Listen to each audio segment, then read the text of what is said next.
Chapter 642. It's just that I already have a girlfriend, so... Rog thought for a moment and ultimately refused to make a choice. This wasn't because he was worried about offending Victigny or Weigelf, but because he simply couldn't understand what Gerwig was planning to do.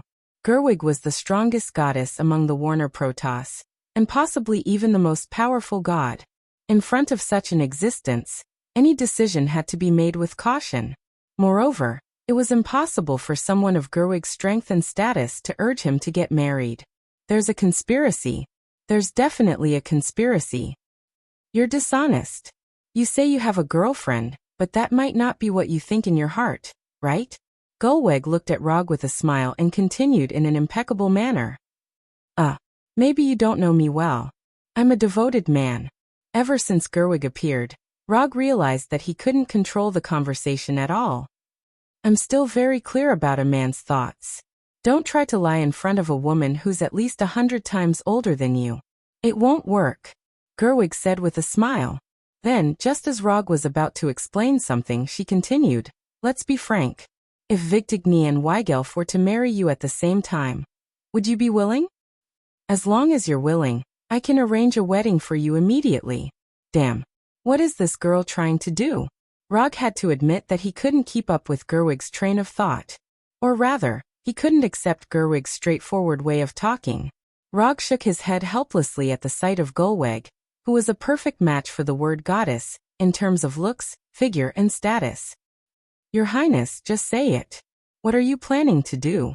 Are you trying to rope me in, make me work for you, or just help you complete something? But to be honest, I look down on you for using your own daughter as a bargaining chip. Rog's expression became serious. You're the only one in Warnerheim who dares to talk to me like this. With that, Gerwig raised her right hand, and a light blue barrier was instantly formed, enveloping the entire hall. Your Highness, aren't you looking down on me a little too much if you think you can trap me with a barrier of this level? After casually sensing the mana fluctuations of the barrier, Rog knew that this barrier wouldn't be able to trap him. He might not be able to break it in 1 or 2 seconds, but it would take him at most 5 or 10 seconds. This barrier isn't used to trap you. It's only used to prevent others from hearing what we're about to say, Gerwig explained. Then she released her aura and energy waves. The moment Gerwig released her aura, Rog frowned slightly. Heavenly Father tier. Gerwig was actually a Heavenly Father. From the looks of it, you should be very clear about the strength of a God King. If I'm not wrong, you're only 1 step away from becoming a God King. Heavenly Father was just a term in the manga.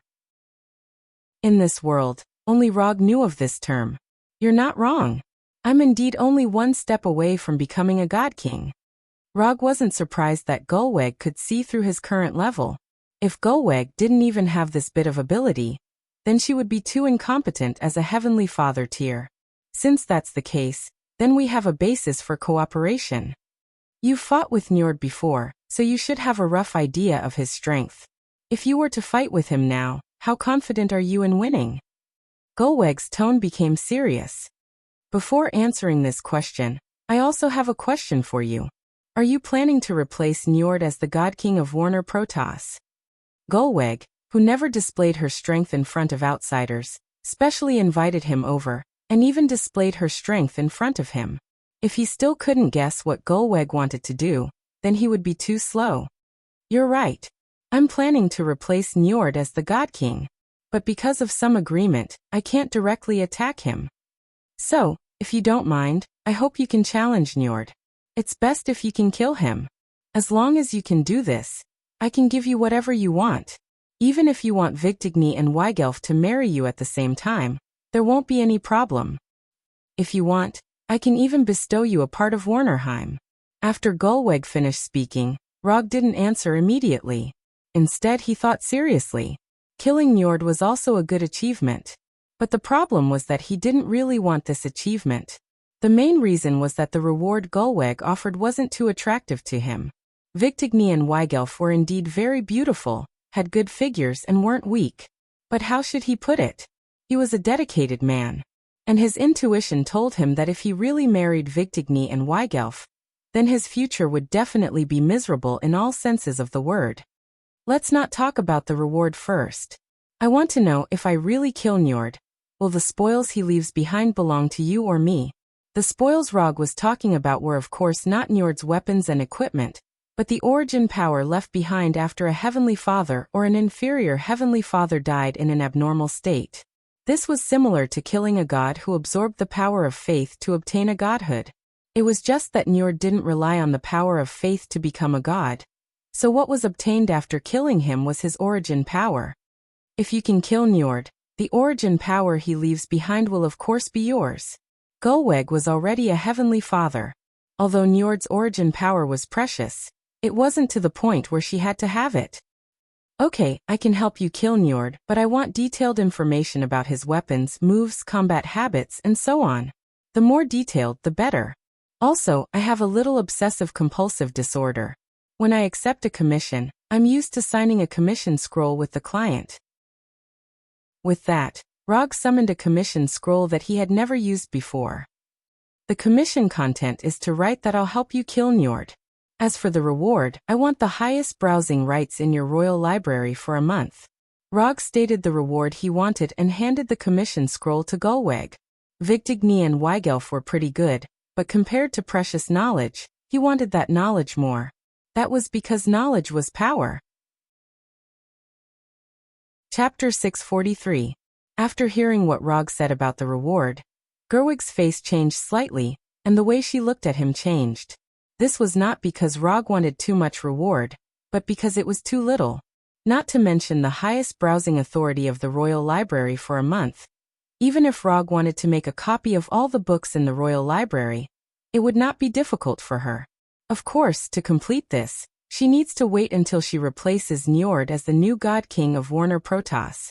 No problem, as long as you can kill Njord. All the books in the Royal Library will be open to you. After that, Gerwig took the commission scroll handed by Rog and wrote on it with her fingers.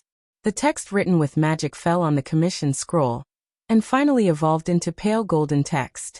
When Gerwig finished writing the commission scroll, Rog opened the commission page of the system and took a look. Sure enough, Gerwig's commission passed the judgment smoothly. Commission content: Kill Njord, commission status, incomplete, commission reward, 500 ninja coins. Rog was not surprised that Gerwig's commission could pass the judgment of the system, but he did not expect that the system would give a commission reward of 500 ninja coins. If he remembered correctly, the highest reward given by the system before was only 350 ninja coins. And that time was because he stopped the goddess of death Hela from taking Asgard, so the system gave a reward of 350 ninja coins. But now, killing Njord made the system give a reward of 500 ninja coins. This also means that in the judgment of the system, killing Njord is more difficult than stopping the goddess of death Hela. But this is normal. After all, Njord is the God King of Warner Protoss. If he doesn't even have this card, then he is too cheap. Happy cooperation. After throwing the commission scroll that had completed the mission into the summon scroll, Rog said to Gerwig with satisfaction. Although he rarely exchanges anything now, but this kind of thing, no one would complain about having too much ninja coins. The information you want will be delivered to you today. When are you going to make your move? Was it an assassination or an open challenge? If it's a challenge, I can arrange a venue for you. Gulweg continued to ask. Let's challenge him directly. Let's set the time for 1 week from now. You can arrange the location. If you're not worried about the capital being destroyed, you can arrange for it to be in the capital. Since Gulweg already had plans to replace Njord, she must have a way to make Njord accept Rog's challenge. If she couldn't even do that, then there was no need for her to plan to replace Njord. Sure. When the time comes, I will definitely give you a fair duel. Right from now on, you can change back to your real appearance. I'll help you deal with those little troubles of yours. Since they were all partners, Gulweg didn't mind helping Rog solve some small problems. In fact, she also wanted to see what the fourth Hokage, who left a great reputation in Asgard and Warnerheim, looked like. She didn't know why, but she always felt that Rog's white-haired appearance was a bit wretched, or rather, lecherous. Seeing Rog's white-haired appearance, she always associated him with some kind of greasy uncle. Thank you, Your Highness. After saying that, Rog lifted the effect of the transformation technique and returned to his original appearance. It's much better than the white-haired appearance just now. No wonder Victigny likes you. After confirming with Gulweg that Njord indeed had the power of the God King, Rog left Gulweg's palace and returned to the hotel. After seeing Rog return to the hotel with his real appearance, Hinata looked at him curiously. There's no need to maintain the effect of the transformation technique. The wanted order has been cancelled. Since Gulweg had spoken, Rog naturally didn't bother to continue to maintain the appearance of young Jiraiya. Although Jiraiya was quite good when he was young, compared with his real appearance, there was still a big gap. In the field of handsome, only Minato could barely be his opponent among the Hokage. What did Gulweg say to you? It's not something like a marriage or a political marriage, is it? How to say it? A woman's sixth sense is sometimes more accurate. No, she just entrusted me to challenge Njord and kill him, by the way. Gulweg intends to replace Njord as the new God King of Warner Protoss. Rog sat on the sofa and briefly explained the matter of the commission. There was nothing to hide. If nothing unexpected happens, soon the whole Warnerheim will know that he wants to challenge Njord. Such a big commission. What reward did she give you? Hinata continued to ask. The highest browsing authority of the Royal Library is limited to 1 month. That's it, nothing else? That's it. Rog, you're not honest. You know, the Byakugan can actually see through people's hearts. After saying that, Hinata pointed to her unopened Byakugan. Are you kidding me? How can I not know the effect of the Byakugan? You just want to know if Gulweg used Victigny and Weigelf as conditions? Since you want to know so much, then I'll stop talking. After seeing that Rog didn't speak, Hinata came to the sofa and lay down like a kitten, and put her head on Rog's thigh. Are you sure? I heard that Njord has been the God King for a long time, even thousands of years.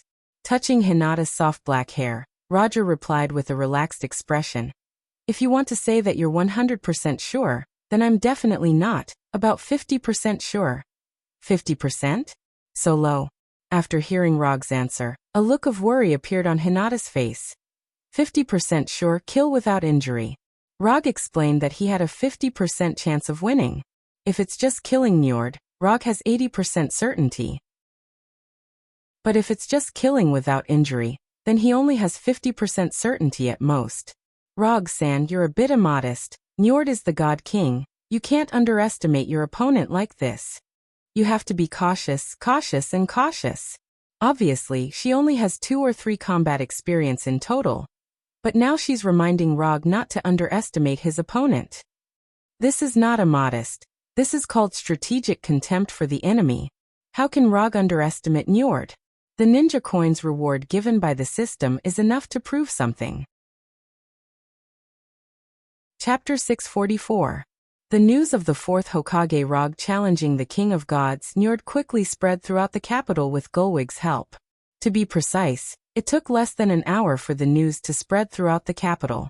Challenging the Warner Protoss's King of Gods in Warnerheim was something that had only happened a few times in the history of Warner Protoss.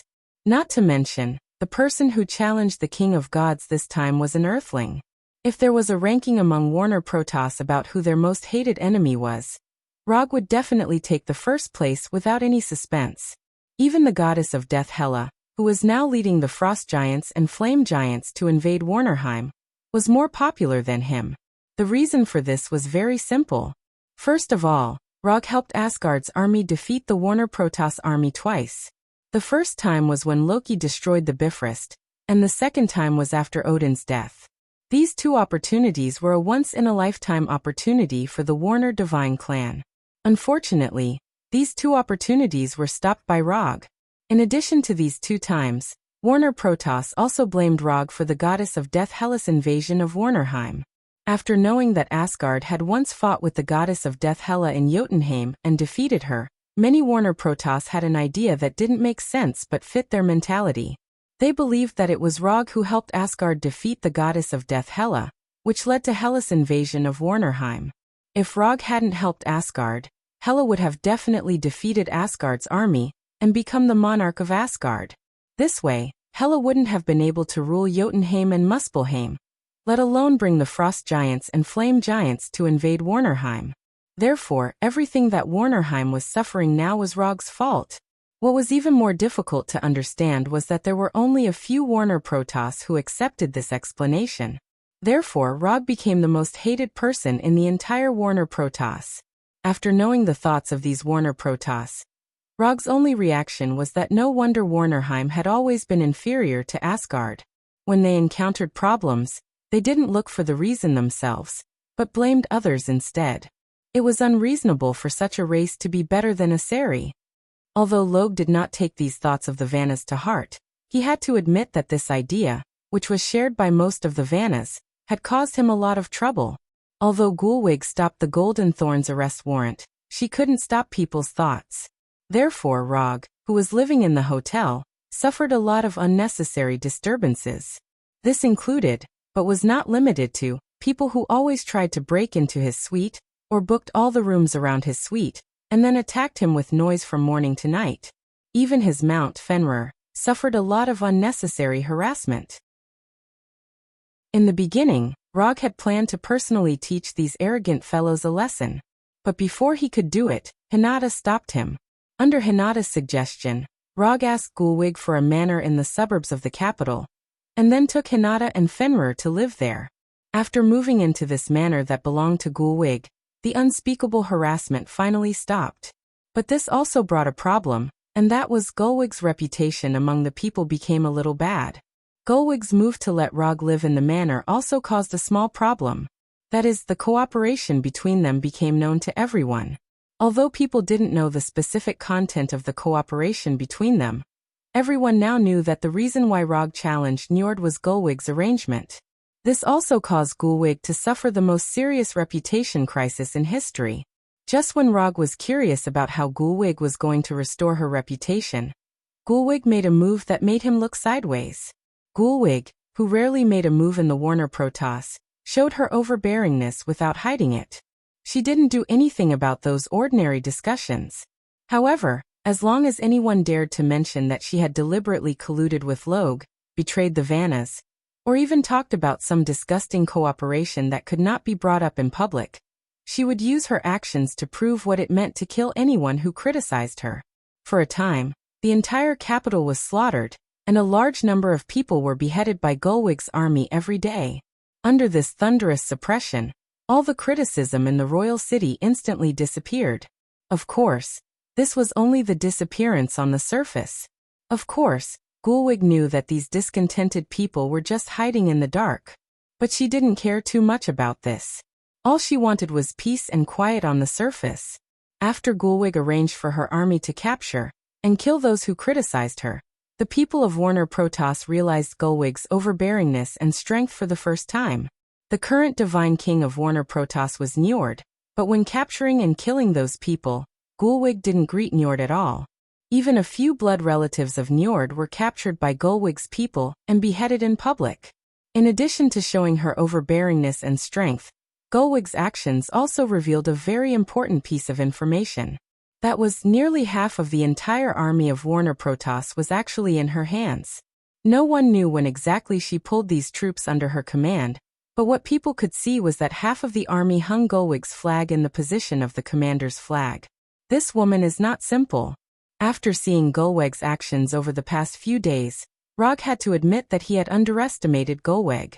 He thought that Gulwig as a goddess would be more tactful, but he didn't expect that in this aspect, Gulwig's overbearingness and strength were no less than his. When arresting those people who were criticizing her, her army really broke down their doors and arrested them without caring about the so-called evidence. According to incomplete statistics, more than 3,000 people were beheaded in public in the past few days alone. When Gulwig went to the manor to ask how her preparations were going, Rog asked Gulwig what she was thinking. Then Gulwig gave him a very simple answer. What Warner Protoss needs now is a powerful monarch who means what she says. Chapter 645. Rog agreed with Gulwig's statement. Given the current situation of the Warner God clan, they indeed needed a god king with sufficient strength to back them up. Looking at the current situation in Warnerheim, one could see how poorly Njord was doing as the god king. Asgard's garrison was not worth mentioning. After all, Asgard had stationed troops in Warnerheim for more than a year or two. However, it was Njord's responsibility to not be able to stop the invasion of the goddess of death, Hel. It was important to note that the goddess of death's army did not only attack Warner Protoss's territory and army. Even Asgard's garrison was attacked by Hel's army. Asgard's garrison took away part of the pressure, and Njord should have been able to stop Hel's army smoothly. However, the reality was that even with the help of Asgard's garrison, Warner Protoss's army was still being beaten back. Now, the territory that Hel had taken away was close to 1/3 of Warnerheim's territory. What was even more troublesome was that until now, Njord still could not come up with any effective way to stop Hel. Other than the matter of the army, in the years that Njord had been the God King, Warner Protoss's culture and individual combat strength had shown a trend of decline year by year. In this regard, Njord's approach was a bit like Odin's rule over Asgard.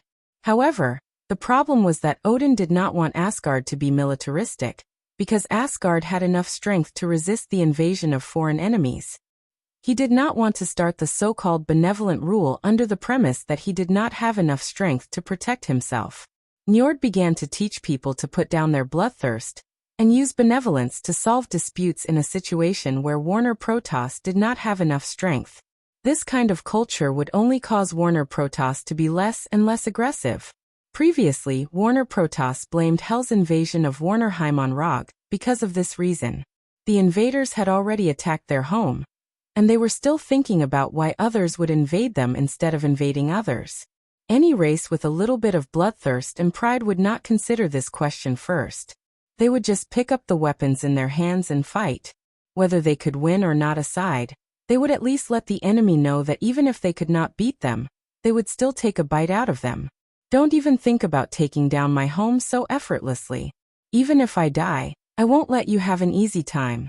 If the people of the Vanaheim gods had such courage, they would not have been so cowardly, let alone driving Hela's army out of Vanaheim.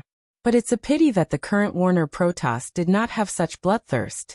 Otherwise, Rog would not dare to take Hinata and Fenrir to Warnerheim for a vacation. You know, there are more people here than on Earth who want him dead. Time passed in a blink of an eye, and a week passed quickly. When the agreed time for the challenge arrived, Rog took Hinata and Fenrir, who had recovered his true form, to the royal hunting ground specially arranged by Gulwig. The royal hunting ground was dozens of kilometers away from the capital. There was no need to worry about any damage to the capital.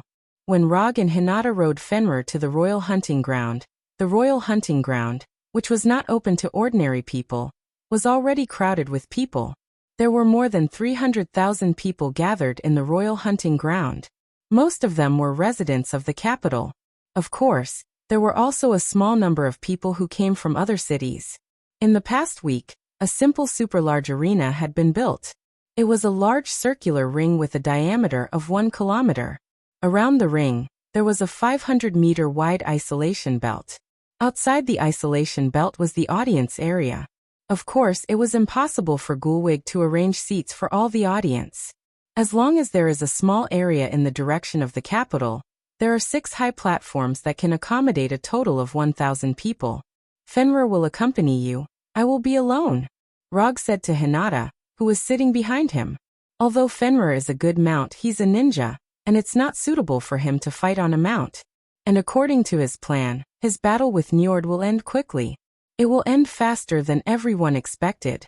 Okay. Hinata answered silently, and at the same time, glanced at the crowd that was watching them with an unhappy expression. She didn't like the way these people looked at Rog. Or, she hated these people's overconfidence. Just wait for me here.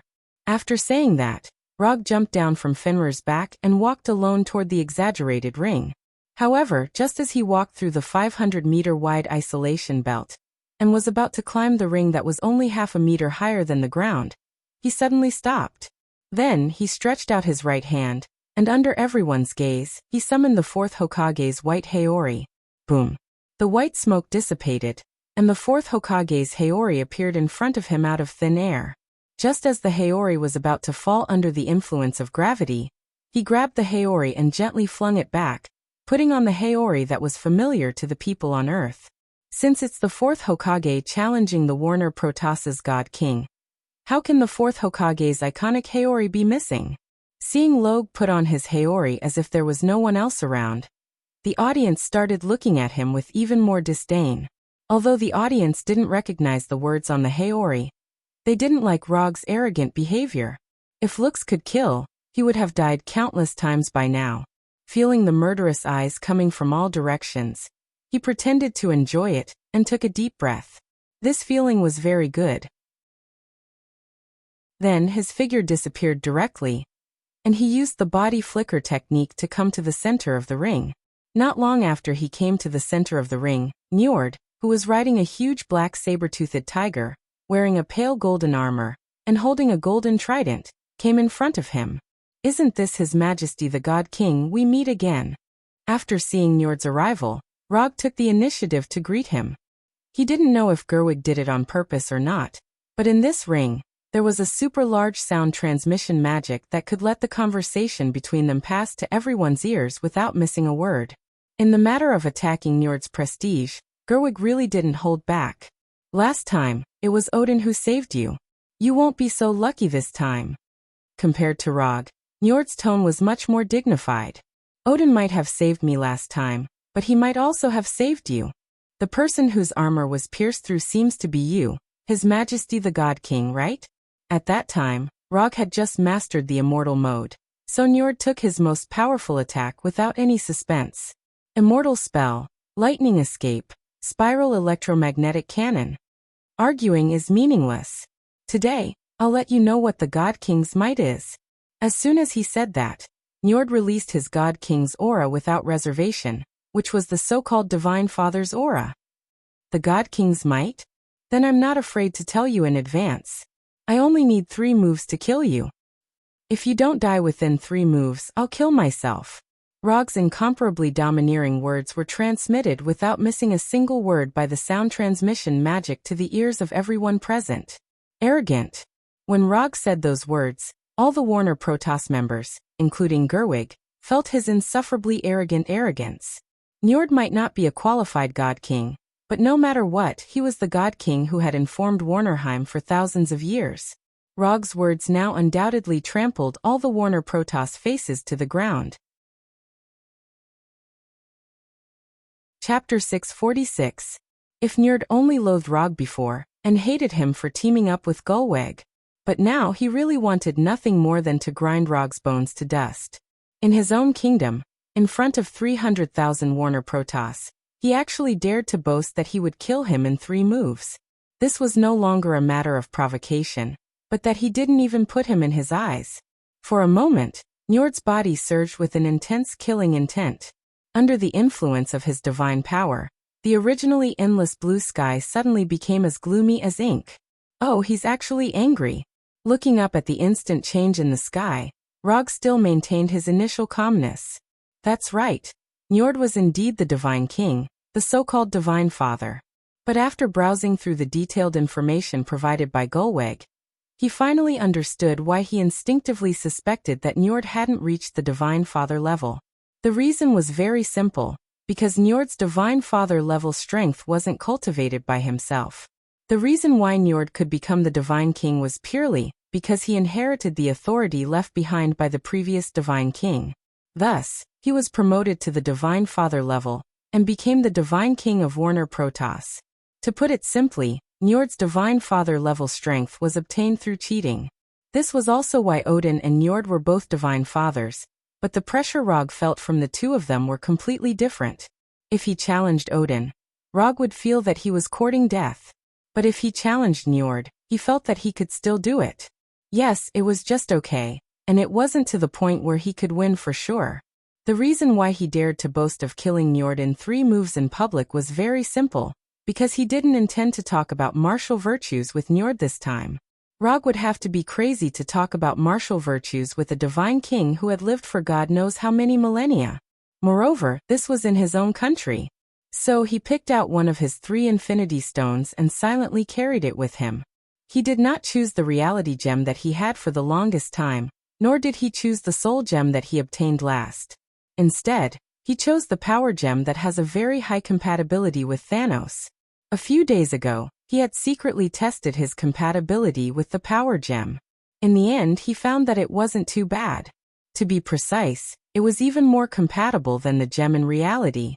This could also be because the power gem approved of his fighting style.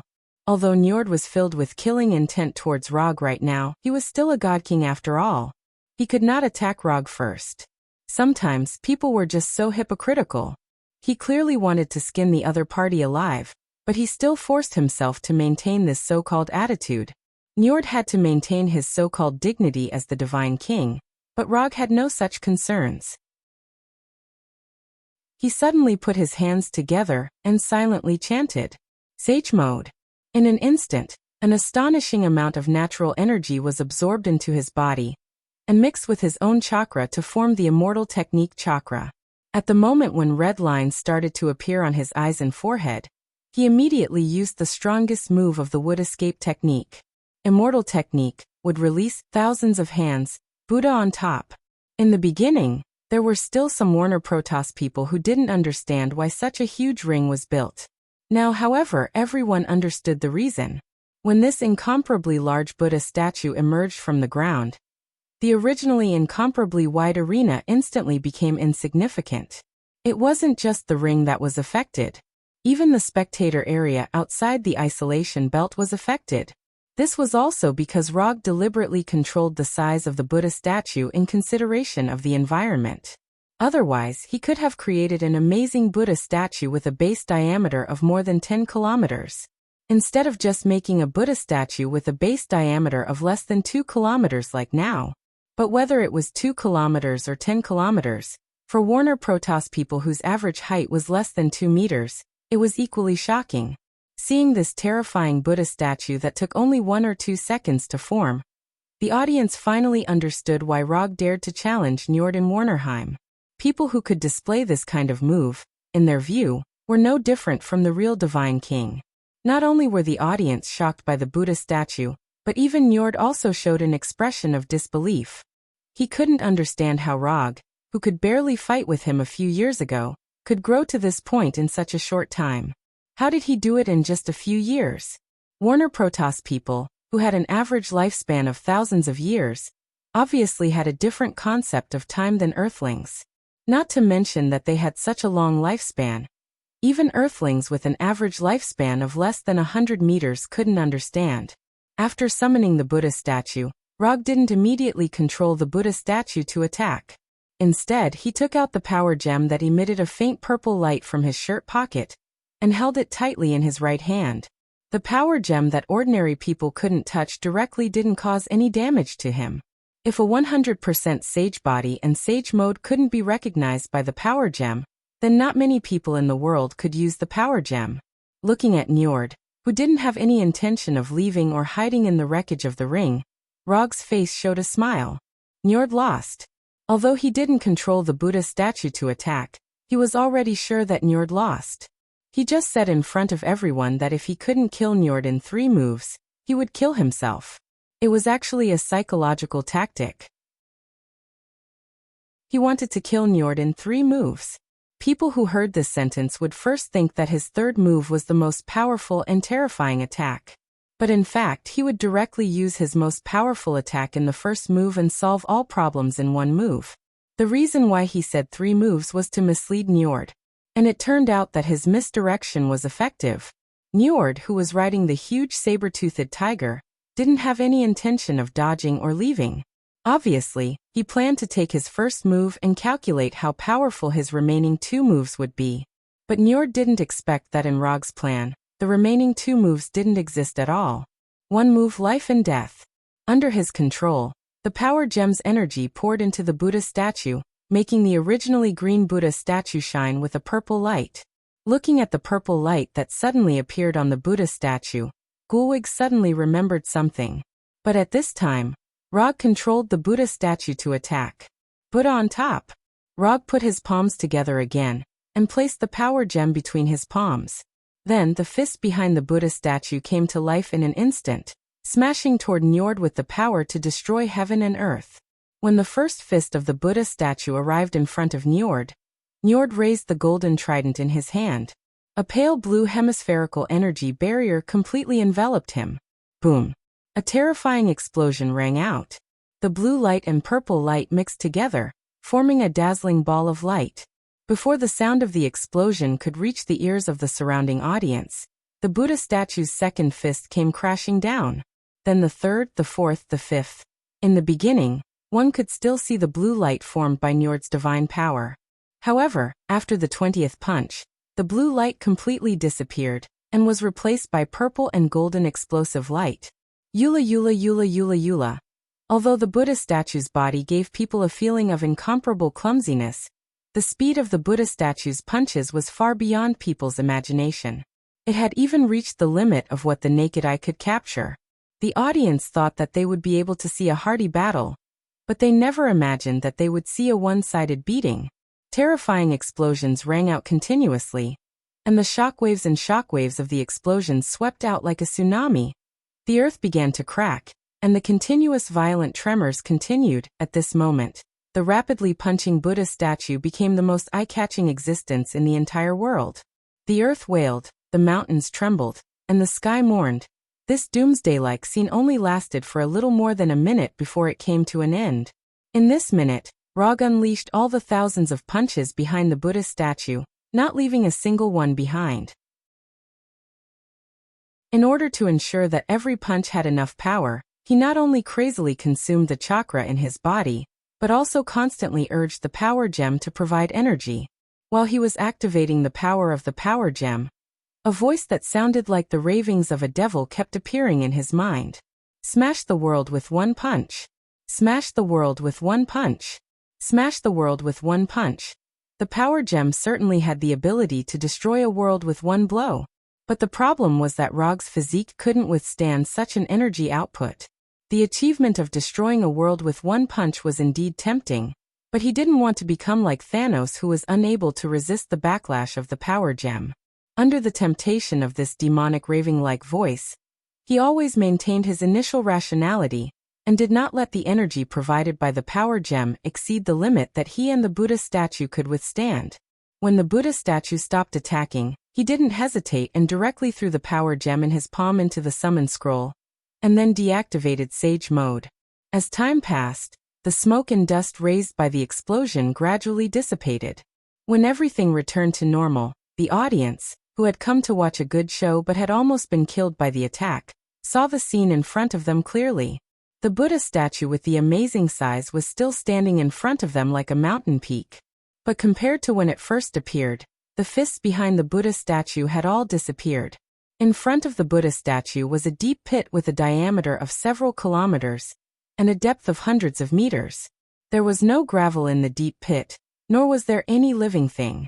Njord, who was supposed to be standing in front of the Buddha statue, had completely disappeared. Instead, there was a fist-sized light blue crystal floating quietly in the center of the deep pit. This light blue crystal was none other than Njord's origin energy. Or rather, it was his God King's authority. Under the attack of the Buddha above the top, Njord didn't even have the chance to self-destruct and was completely killed by the Buddha above the top integrated with the power gem's energy. Apart from the God King's authority, Njord didn't leave anything behind. Not even his bones were left. It was finally over. Glancing at the God King's authority floating quietly in the center of the deep pit, Rog stretched out his right hand and used 10,000 Mammoth Heavens pull, sucking the God King's authority into his hand. This battle was not a loss. Although the God King's authority was Njord's origin energy, Rog wasn't sure if he could make Njord leave the God King's authority behind. This was a matter of luck to begin with. If killing a God King could give him a God King's authority, then the God Kings of this world would be too insecure. After throwing the fist-sized God King's authority into the medium scroll, Rog turned his head and looked around. Although Gerweg had prepared a large enough arena for him, it was clear that Gerweg had underestimated his strength. A 1-kilometer diameter arena wasn't enough for him to unleash his full potential. Apart from Njord being killed by the Buddha above the top, the spectators on the opposite side of the Buddha statue also suffered heavy casualties. When the Buddha statue appeared, the spectators outside the isolation zone silently retreated a distance. However, it was clear that they didn't retreat far enough. Rog didn't know how many spectators died from the attack, but judging from the deep pit in front of him that was several kilometers in diameter, the number of spectators who died wasn't small. However, this had nothing to do with him. It was all because Gerweg's arrangements weren't appropriate enough. And these spectators obviously forgot a very important thing. That is, the battle between the strong wasn't something that everyone was qualified to watch. Sometimes, watching the fun also comes with a price. The battle between the fourth Hokage Rog and the God King Njord ended in a way that no one expected. After the death of Njord, Gerweg succeeded as the God King and issued a series of decrees. Although there were many of these God King decrees, they could be summed up in a few words. They were all militaristic and fighting to the death. After the battle with Njord, Rog didn't directly return to the royal city, but rested for a few days in the manor on the outskirts. After spending a few days with Hinata, which everyone was very satisfied with, he returned to the royal city alone, then took Gerweg's order and walked into the library that only the members of the Warner Protoss royal family could enter. Although he asked Gerweg for a month's browsing permission, Rog didn't stay in the library for a month. After the attendant told him that Gerweg agreed to let him take away a copy of any book in the library, he did not stand on ceremony with Gerweg and took away all the copies of the books in the royal library in one fell swoop. As a result, he didn't spend much time in the library. In total, he spent less than 5 days in the library. Chapter 647. After taking away all the copies of the books from the Warner Protoss Royal Library, Rog left the capital with Hinata and Fenrir. Although no one from Warner Protoss dared to express dissatisfaction in front of him, and even the people he met on the street were respectful to him, but he still lost the intention to stay in the capital to play. Traveling was always like that. Before you come, you always feel that the destination is full of scenery. But as long as you go to the destination or stay for a while, you will feel that this place is just like that. This is how Rog feels now. So after getting the reward he deserved, he directly left with Hinata and Fenrir. As for the elf girl Rosie who was auctioned by him, she was sent back to Konoha in advance. If it was calculated based on the length of the journey, Kuroto and Hinata's journey was already over. However, before returning to Konoha, he still had a small matter to deal with, that is, the abnormality after Fenrir swallowed the Black Panther god Batet. In Fenrir's head, there is still a hexagonal crystal that is neither a godhead nor an energy core. As Fenrir's master, he needs to help Fenrir solve this problem before returning to Konoha. After all, this is also the obligation of a poop picker. Less than half a day after leaving the capital, Rog confirmed the location of Hel, the goddess of death, and used the portal magic to directly come to Hel's army camp. At this time, Hel was in the camp of the main army composed of frost giants and flame giants. Only when Hel was the commander of the army, frost giants and flame giants, two races with completely different energy attributes, could peacefully coexist in the same camp. The appearance of the golden light portal immediately attracted the attention of frost giants and flame giants. But before they had time to surround it, they saw Fenrir coming out of the portal, as well as Rog and Hinata, who were sitting on Fenrir's back.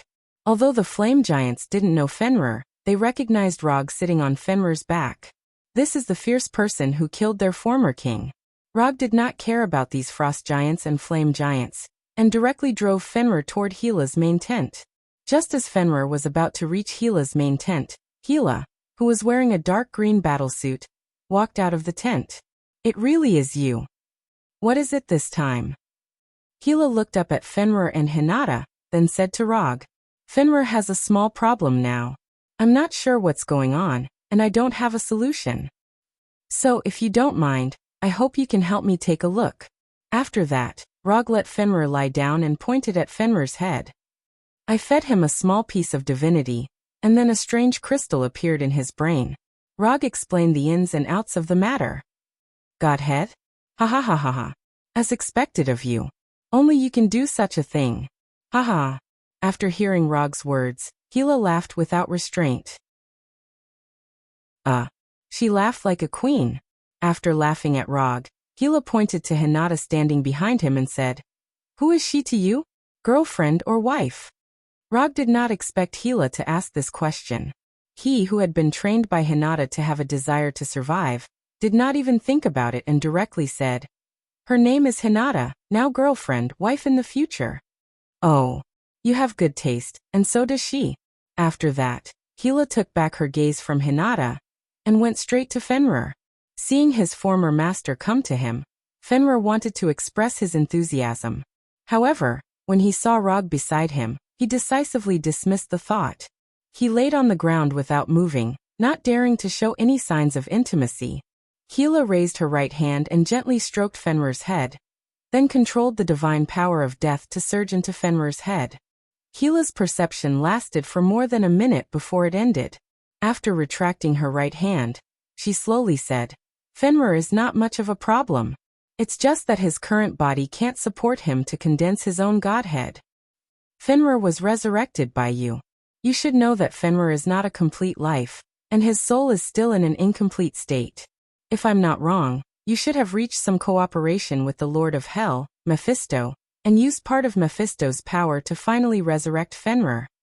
Normally, there is no problem with this method of resurrection, but the Fenrir resurrected in this way is not a complete Fenrir. But you don't have the divine power of death, so it's normal that you can't notice this." Hila explained Fenrir's current state. Although she did not say it, Rog could already see that Hila had a way to repair Fenrir's soul. "What do you want?" Rog said directly. "Do you still have the Godhead fragment that Fenrir swallowed? If you do, I want that Godhead fragment. If you don't, then you can only follow my army for a while." Hila said the reward she needed. For her who has almost touched the threshold of Divine Father, although the Godhead fragment of the Black Panther god Batet is not particularly useful, it is still a good reward. "I just have one more." After saying that, Rog used the psychic technique to summon the remaining Godhead fragment. After receiving the Godhead fragment from Rog, Hila suddenly raised her eyebrows and continued, "I heard that you killed Njord a few days ago and got his Godhead authority. This can't be given to you. I have use for myself." Although Njord's Godhead authority is inconsistent with his ninja path, it is still an extremely rare and precious item. More importantly, the Godhead authority can allow him to further enhance his physique and strength after eating the chakra fruit. Therefore, Njord's Godhead authority, he will not give it to Hila no matter what. Njord himself inherited the authority of the previous Godhead, so he took the crucial step and was promoted to the Godhead. If he gives Njord's Godhead authority to Hila, he can guarantee that in a few days, Hila will become the Godhead, the so-called Divine Father. "I'm just asking. I don't plan to take it. Although I don't have much contact with this old woman, I know that she is a very scheming woman. You took away Njord's Godhead authority. You have to be more careful yourself. That old woman is not as simple as you think." Hila glanced at Rog and said slowly, "Thank you, I will be careful. Well, there is nothing else. Fenrir will stay with me for a while, about a month or so on Earth. You can come and pick him up then." "No problem. Thank you for your hard work." After patting Fenrir, who still hadn't reacted, Roger left with Hinata and opened the portal back to Konoha's hidden village. Rog is not worried that Fenrir will not want to return to his side after staying with Hila for a month.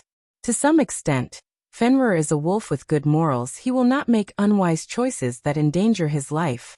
More importantly, Hila will not rob him of Fenrir. If Hila wants to get Fenrir back, she has a more effective way. For example, consuming one of Rog's 3 promises. Compared with when he left, Konoha's hidden village has not changed much. The infrastructure and expansion work that should be carried out is still continuing, and the interstellar trade that should be carried out is also constantly being carried out. In other words, whether Rog is in Konoha's hidden village or not, it will not have any impact on the development of Konoha's hidden village. Of course, when Konoha is invaded by a powerful foreign enemy, Rog, the 4th Hokage, can play a role. After returning to Konoha's hidden village, Hinata just returned to the Hokage's mansion to change her clothes, and then went to the Hokage building with Roki, who was sent back in advance. Hinata took her new personal assistant Roki to the Hokage building, while Rog went alone to the lush forest outside Konoha's hidden village. With the various plants provided by Igo, the planet Tatooine has been completely restored. Just by looking at the current environment of Tatooine, It is completely impossible to imagine that it was a desert a few years ago. This is my planet. Rog himself didn't expect that after coming to this world, he would have a planet that completely belongs to him. This is more than a difference for him who almost couldn't afford to pay the rent before. After calming down, he summoned the silver surfboard of the Silver Shadow Man. Because he wanted to challenge Njord, he didn't study this surfboard seriously. After returning to his own territory, he finally had time to satisfy some of his little curiosity. However, he didn't expect that his research on the silver surfboard would take more than half a month. The location of the research was also moved from the forest outside the village to the laboratory in the village. After more than half a month of research, he can basically be sure that the former owner of the surfboard, the Silver Shadow Man, is not dead, but he doesn't know where he fell. In addition, through the study of the cosmic energy on the surfboard, he found a way to devour all the energy of a planet in just 2 or 3 days. How to say it, this method of devouring is very similar to Uncle Devourer. Unlike his Sage mode, which only integrates natural energy, the method of devouring energy developed on the surfboard is directly aimed at completely destroying a planet. All the matter and energy on the planet are reduced to the purest cosmic energy. Then it is eaten in one bite. This method of devouring makes him unconsciously think of the truth-seeking ball. The truth-seeking ball can also devour everything formed by the nature of yin and yang, the 5 elements, and return everything to nothingness. However, compared to the truth-seeking ball, the method of devouring the planet provided by the surfboard is much simpler and more crude. In addition to the method of completely devouring the planet developed from the surfboard, Rog's biggest gain is to figure out how to transform cosmic energy into natural energy. It may not be appropriate to call it natural energy. To be more precise, it should be to transform cosmic energy into forms such as heat, gravity, or kinetic energy that are common on the planet. Quickly devouring the planet and transforming cosmic energy into other forms are the most important gains of his research over the past half a month. In addition, there are only 2 gains left. Knowing that the Silver Shadow Man is not dead, and that the surfboard can constantly absorb energy from the universe. These studies are of no help to his ninja strength, but they allow him to see some things that can only be seen at the Heavenly Father level. The gains obtained from the surfboard, plus Njord's God King authority. With the existence of these 2 things, he is confident that after eating the chakra fruit, he will quickly gain a foothold at the Heavenly Father level.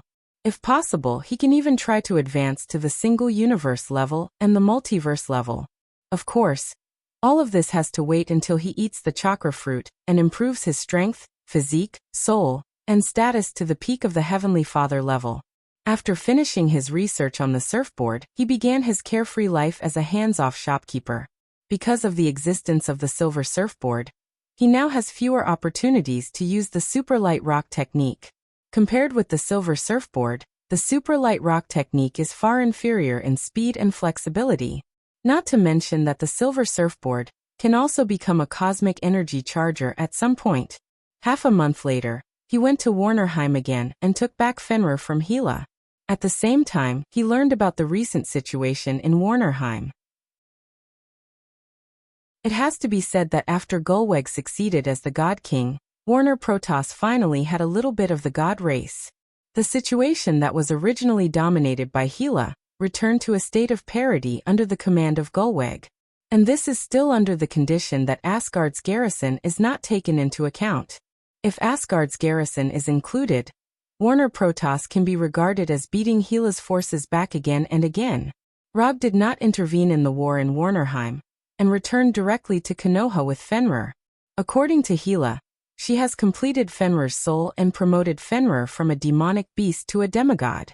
Yes, only a demigod.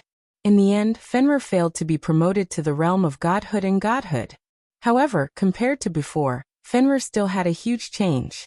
The most obvious change was that Fenrir changed from a black wolf to a silver wolf, and it was a silver wolf that could speak human language.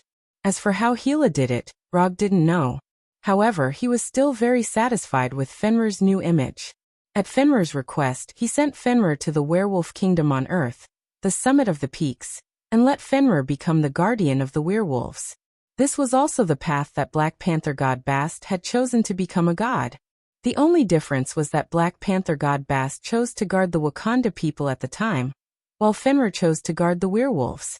For Rog's practice of sending a demigod creature to Earth, his magic teacher, Ancient One, did not express any dissatisfaction.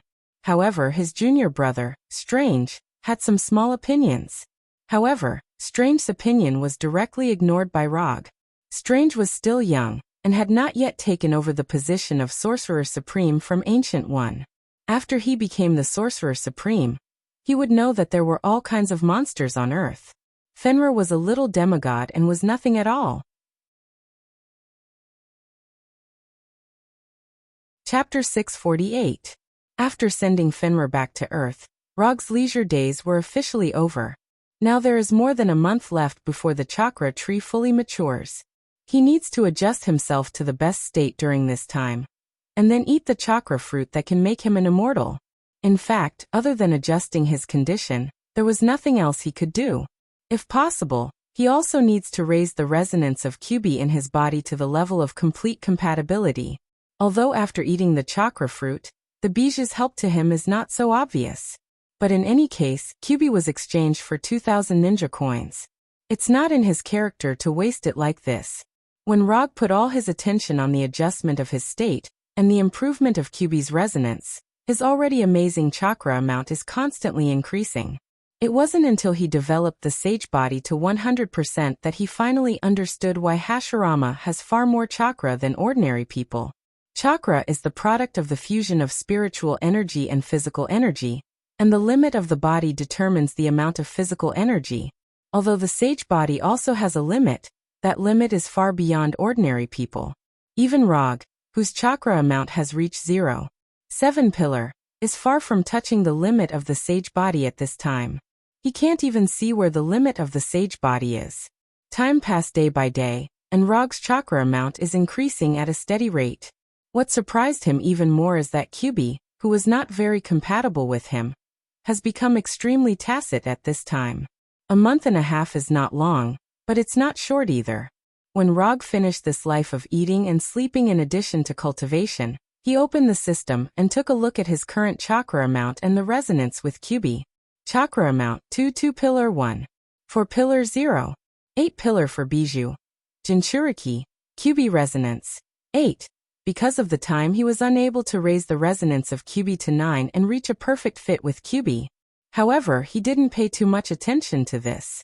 Although he was still a distance away from perfect fusion, this did not prevent him from using the nine-tailed mode and fully transforming into a tailed beast.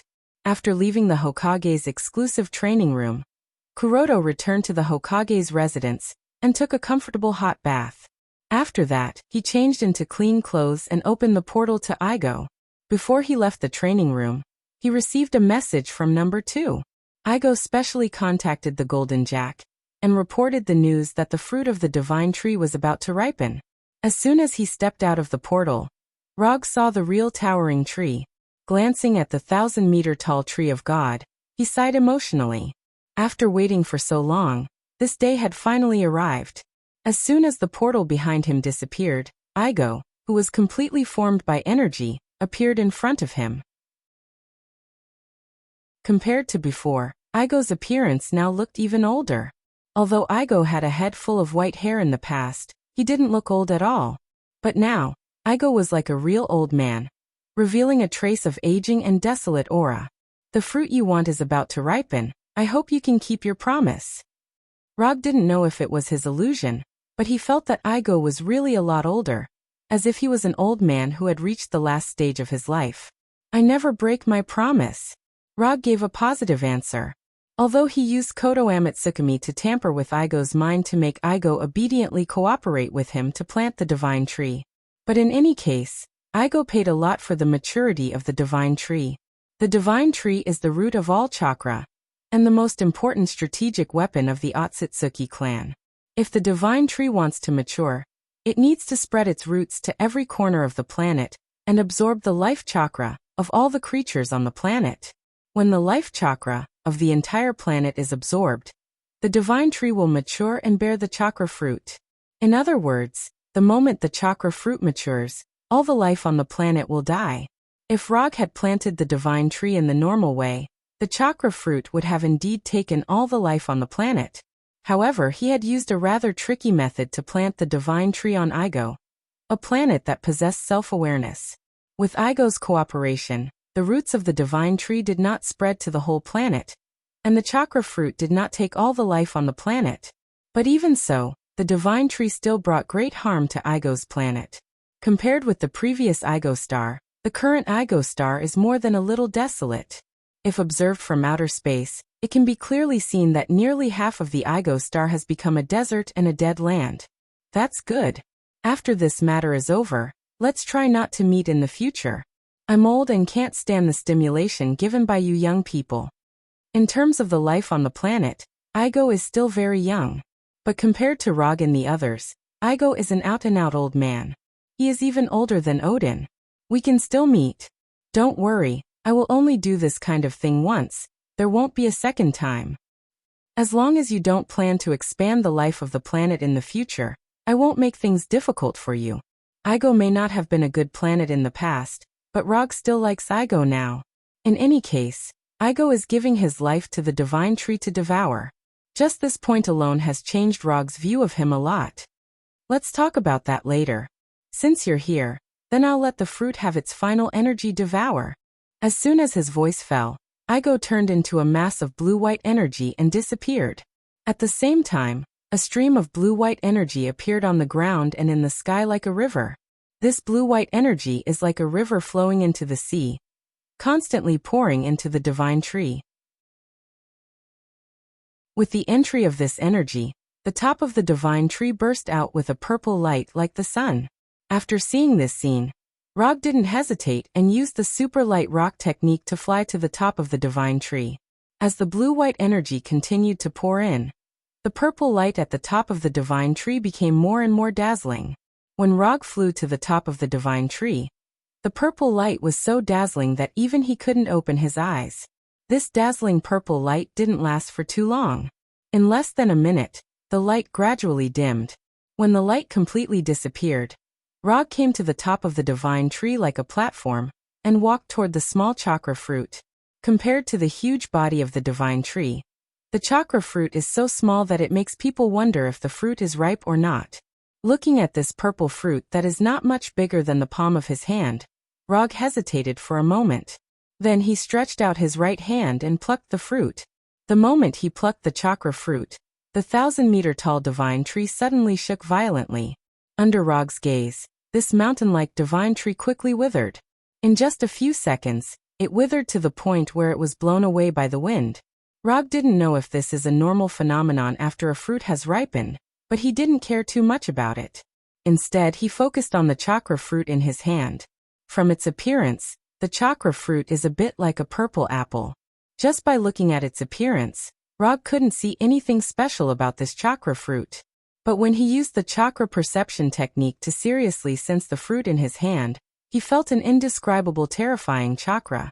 Unlike the so-called 7-attribute chakra, the chakra in the fruit doesn't have any attributes. It is just a pure primitive chakra. It should be right. The divine tree is the root of all chakra, so the chakra fruit of the divine tree should also be the purest and most original chakra. After taking back his gaze from the chakra fruit, Rog once again cast the portal magic, and returned to Konoha Hidden Village. Although Igo is quite pleasing to the eye now, he doesn't dare to eat the chakra fruit in front of him. Who knows what will happen after eating the chakra fruit? After returning to the training room that only he can use, he swallowed his saliva, and then put the chakra fruit in his mouth. After hesitating for a few seconds, he opened his mouth and bit the chakra fruit. At the moment when the chakra fruit entered his mouth, he unexpectedly found that the chakra fruit didn't taste as bad as he thought. It could even be said that the taste was not bad. Soon, the chakra fruit was completely swallowed by him. Not even the core was left. That's it. The chakra fruit was eaten, but Rog didn't feel anything different. His body didn't change, the chakra fruit didn't change, nothing changed. What's going on? It shouldn't be. The sapling of the divine tree was exchanged from the system. There should be no problem. The ripening of the fruit was also done under his watch. Igo couldn't have had the opportunity to do anything. and it's impossible for Igo to do anything. Others may not know how much importance he attaches to the chakra fruit, but Igo must be very clear. He wouldn't risk his life for that. So what's the situation now? Just as Rog was considering whether to do a detailed examination of his body, an unbearable pain suddenly came from his forehead. Fuck. Even if he has been fighting for a long time, he was stimulated by this pain and couldn't help but hold his head, and his body trembled uncontrollably. The pain from his forehead didn't stop, and there was also a burst of tearing inhuman pain in his body. If it was physical pain, it was still at a level that he could barely accept. But what happened next was completely beyond Rog's expectations and control. The chakra in his body began to operate uncontrollably. The nine-tailed beast that was sealed in his body also let out a painful howl, and frantically destroyed the seal. From the beginning, he had the 7 attributes of chakra: fire, water, wind, thunder, earth, yin and yang. It began to develop in a direction that he had never understood before. Or rather fusion. The 7 attributes disappeared little by little, and in their place, there was a golden chakra without any attributes. While the chakra was fusing strangely, the pain from his forehead became more and more obvious, as if someone was constantly hacking his forehead with an axe. The pain and stimulation from every corner of his body occupied all his consciousness and thoughts. He couldn't even feel the passage of time and the existence of space. When his consciousness returned to his body, Rog found himself kneeling on one knee in the training room with sweat all over his face. As soon as he opened his eyes, he raised his right hand and touched his forehead. Then he didn't touch anything that shouldn't exist. Fortunately, it's not the situation he imagined. But just in case, he still used the flying Thor and returned from the training room to the bathroom of the Hokage's mansion. After confirming that he didn't grow a third eye, he finally breathed a sigh of relief. When the severe pain came from his forehead, he remembered Otsutsuki Kagaya and Otsutsuki Mamashiki with 3 eyes. However, it turned out that he was just scaring himself. As a normal person on Earth, he didn't want to grow an eye on his forehead that shouldn't exist. Even if that eye is Rinnegan, it's still not good. Although there was no new Rinnegan on his forehead, the Rinnegan in his right eye was a little different from before. The Rinnegan in his right eye was an ordinary lavender Rinnegan. At this time, his Rinnegan has become golden Rinnegan. What's more different is that on the circle of Rinnegan, there is a black Magatama. He counted a total of 9 Magatama. After counting the Magatama in his right eye, he looked at his left eye. His left eye, which was supposed to be Sharingan, has also become golden Rinnegan, and it also has Magatama. But unlike the 9 Magatama in his right eye, his left eye only has 6 Magatama. At this time, is there still a sense of asymmetry? Thinking of this in his heart, he guessed a reason that is very likely to be the truth. After his right eye became Rinnegan, there was already an imbalance in strength between his 2 eyes. And this imbalance was still there after he ate the chakra fruit. The right eye was originally an ordinary Rinnegan. Under the strengthening of the chakra fruit, it was strengthened to 9 Magatama Rinnegan. And the left eye, which was originally Manjikyu Sharingan, was strengthened to 6 Magatama Rinnegan. If he knew this would happen, he should have upgraded both eyes to Rinnegan. After complaining about himself being lazy before, he took off his clothes that were completely soaked in sweat, and began to take a bath again. Although the left eye has 3 Magatama less than the right eye, he is not particularly worried. If he guessed right, he should have the opportunity to upgrade his left eye to 9 Magatama. Of course, if he can't upgrade it, it doesn't matter. Chapter 649. The 2 eyes were different, and it wasn't a day or 2 for Rog. And the power of the 6 Tomo Rinnegan may not be weaker than the 9 Tomo Rinnegan. If used well, not to mention the 6 Tomo Rinnegan, even the ordinary Rinnegan would be amazing.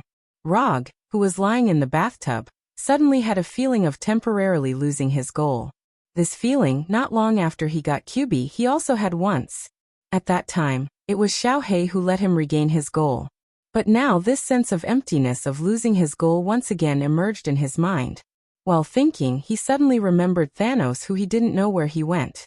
Thanos was reincarnated from his Edo Tensei. Strictly speaking, Thanos is also his summon beast. But because he didn't bury a technique on Thanos, his control of Thanos is far less than the control of Punisher. Not to mention control, he doesn't even know where Thanos is and whether he is still alive. As the caster, he can indeed sense the location of the Edo Tensei. But ninjutsu is not omnipotent, and his sensing range is not large enough to cover the entire universe. Even the Punisher on Earth, he can only sense a general direction now. Counting it, there is only half a year left before the final battle with Thanos. He doesn't know if Thanos can restore himself to his normal state before the day of the final battle. Although Rog gave some suggestions to Thanos and asked him to find the help of Death, one of the 5 gods of creation in the universe, but whether Thanos can find Death, and whether Death is willing to really resurrect Thanos, no one can say for sure. In some parallel universes, Death took a fancy to Thanos, but this doesn't mean that Death in this world can also take a fancy to Thanos. Time passed a little bit, and after taking a hot bath for more than half an hour, he finally left the bathroom and changed into a clean set of clothes. Although he doesn't know the specific situation of Thanos, he still intends to implement it according to the established plan. That is, to use this half a year to completely stabilize his strength, and then have a final battle with Thanos. After enjoying an authentic Chinese meal in the Hokage's residence, Kuroda returned to the training room with the Flying Thunder God. He ate the chakra fruit, and he also got the 9 Tomo Rinnegan of Otsutsuki Kagaya, and the 6 Tomo Rinnegan of Uchiha Sasuke. However, he did not fully understand the state of his body. The 2 Magatama eyes were the most obvious change. Inside the invisible body, there might be some unexpected changes that he couldn't foresee. First, he checked his chakra. Compared to his previous 7 attribute chakra, his current chakra no longer had any attributes. Its color had also changed from light blue to gold. He condensed a Rasengan in his right hand, and then he saw a golden Rasengan. Although he personally preferred the previous blue Rasengan, the gold one looked okay. It gave off a feeling that it was very expensive. After confirming that there was no damage to his meridians and organs, he allowed his consciousness to enter the 8 trigram seal. The internal space in the 8 trigram seal looked no different from before. It was still a huge cave, with a pool of water in the cave, and a closed metal door in the innermost part. The environment didn't seem to have changed, but the problem was that Kyubi, who should have stayed in the sealed door, was gone. What happened? When he was suffering from the pain caused by the chakra fruit, he vaguely felt Kyubi going berserk. But at that time he was in extreme pain, so he didn't pay attention to Kyubi. After entering the sealed space, he suddenly remembered this matter. Rog frowned as he walked up to the seal gate. He raised his head and looked at the seal talisman that was still intact. The seal is still there, so Kyubi should still be there. But the problem is that Kyubi, who was lying on the door all day, is gone. Eating the chakra fruit will cause the disappearance of Bijou? This thought appeared in Rog's mind for the first time. But this guess was quickly thrown to the back of his mind. After opening the system and taking a look, he found that his Jinchuriki column was still there, which was unexpected. He was still Kyubi's Jinchuriki. So the question is, where did Kyubi go? I spent 2,000 ninja coins to exchange for the complete Kyubi. Thinking of the pain he suffered when he accumulated ninja coins, he directly condensed the golden chakra hand and tore the seal on the door. Then he pushed open the tens of meters high metal door. Bang! The metal door slammed heavily on the wall of the cave, shaking a lot of huge stones. Rog ignored the falling stones and went straight into the dark cave where the fire couldn't illuminate. However, just as he moved more than 10 meters, a claw bigger than a person attacked him. Rog didn't dodge, he directly raised his right hand and grabbed one of the claws, holding the right hand that was similar to a human's hand. It turned out to be waiting for me here. After tearing the seal on the door, he felt Kyubi's chakra, and then he understood Kyubi's idea. Although Kyubi in his body is not as spiritual as Kurama, he also has his own thoughts. Although it's the instinctive thinking of a beast, it's enough to make some choices. For example, after suffering some inexplicable disaster, Kyubi chose to attack him as a Jinchuriki. Before eating the chakra fruit, Rog was confident that he could directly suppress Kyubi with Manjikyu Sharingan. Not to mention that he now has 2 Magatama Rinnegan. Without any thinking, he directly urged the eye power of Rinnegan, and let these invisible eye power fall on Kyubi, who was hiding in the shadows. In less than a second, Kyubi, who had a strong killing intent towards him, was forcibly tamed by him. After suppressing Kyubi with dojutsu, he stretched out his left hand and snapped his fingers, and a cluster of flames appeared out of thin air in the cave. Under the illumination of the flames, he slowly said to Kyubi, who could fully understand what he said, "This is the last time I discuss this with you. If you still don't agree, I won't force you in the future, but you won't have any chance to perceive the outside world, so I hope you can answer me after serious consideration. Are you willing to lend me all your power without reservation?" Rog has tried many methods to improve the resonance between himself and Kyubi, but no matter how he deals with it, there is always a looming barrier between him and Kyubi. This is why he has been unable to increase the resonance to 9. After eating the chakra fruit, or to be precise, after obtaining Magatama Rinnegan, he finally knew what the problem was. He is not Naruto, and Kyubi is not Kurama with enough wisdom. It is impossible for him to achieve a perfect fit with Kyubi using Naruto's method.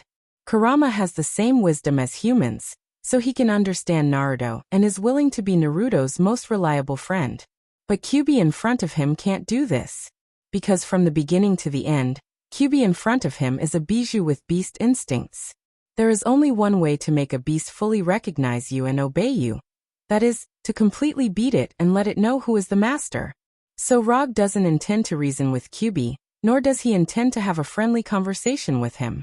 He wants to use his fist to let Kyubi know who is the real boss. After saying that, he put down Kyubi's paw and silently waited for Kyubi's response. Although Kyubi can't speak, he is sure that Kyubi definitely knows what he is saying. Even a pet dog can roughly understand the master's meaning. As a bijou, Kyubi can't understand his meaning. 5 seconds, 10 seconds, 20 seconds. Rog didn't urge Kyubi, but quietly stood in front of Kyubi. He gave Kyubi 1 minute. If Kyubi doesn't respond or refuse him within a minute, then he will let Kyubi completely lose the opportunity to perceive the outside world. Kyubi does have a lot of chakra, but for him who has eaten the chakra fruit, chakra is no longer a problem. Except for the Kyubi mode and the complete bijou mode, Kyubi's value to him has dropped to a dispensable state. 50 seconds, 55 seconds.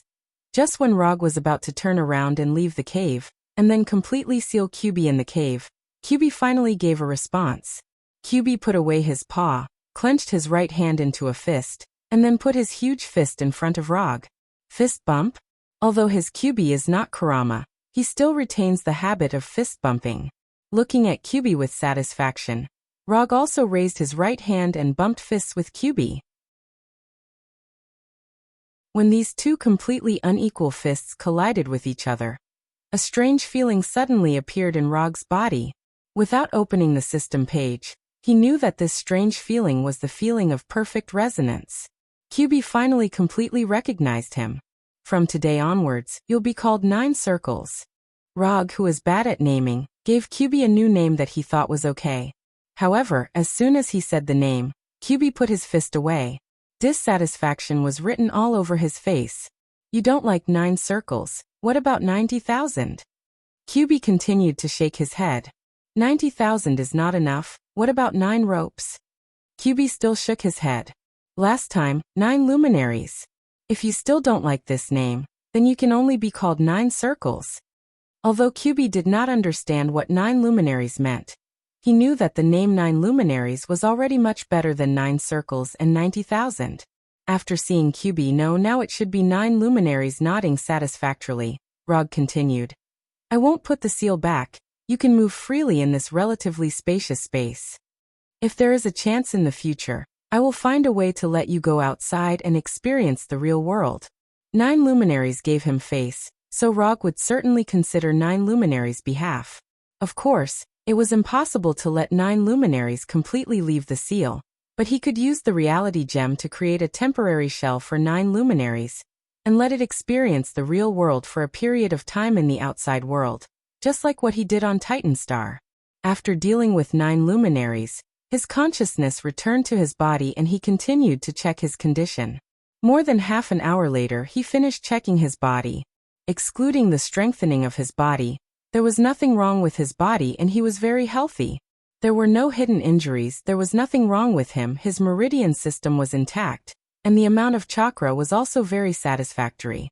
Before eating the chakra fruit, his own chakra amount was 1. 4 pillars.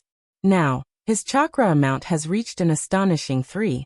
5 pillars, and this is not counting the Bijou chakra.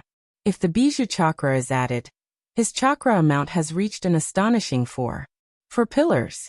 In addition, he didn't know if it was his illusion, but he always felt that the golden chakra consumed less energy when using ninjutsu, and the response was faster. The consumption was less, which was a good thing. However, the fact that it had a faster response seemed to be of little use. He could use ninjutsu without any seals, and it was faster on the basis of instant cast, but the result was still instant cast.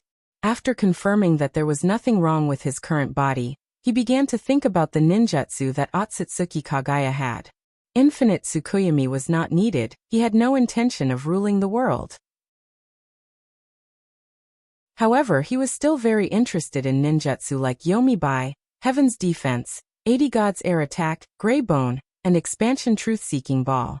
After deciding the plan for the rest of the year, he left the training room with the Flying Thunder God, and came to the Hokage building. To be precise, he came to Hinata. At this time, Hinata was looking at the display in front of her seriously and frowning from time to time. Next to Hinata was Rosie, who had been an assistant for some time. "Rog, why are you here?" As soon as Rog appeared, Hinata's gaze shifted from the display to him. "Your eyes." Before Rog could speak, Hinata asked. "I ate the fruit, and then, as one of the only 2 ninjas in Konoha, Hinata was the only one who knew the role of the chakra fruit. So that's how it is. Then if I'm not wrong, you're going to ask me to develop ninjutsu again?" "Yes, there are a few ninjutsu that I need your help with." Rog's combat power is far beyond Hinata's, but in terms of ninjutsu development ability, even 10 of him together are not Hinata's opponent. Although he can also choose to go to the system to exchange for ninjutsu, he doesn't need to look to know how expensive the ninjutsu he wants will be. Now he has no interest in performing tasks to accumulate ninjutsu. "Rosie, you go out."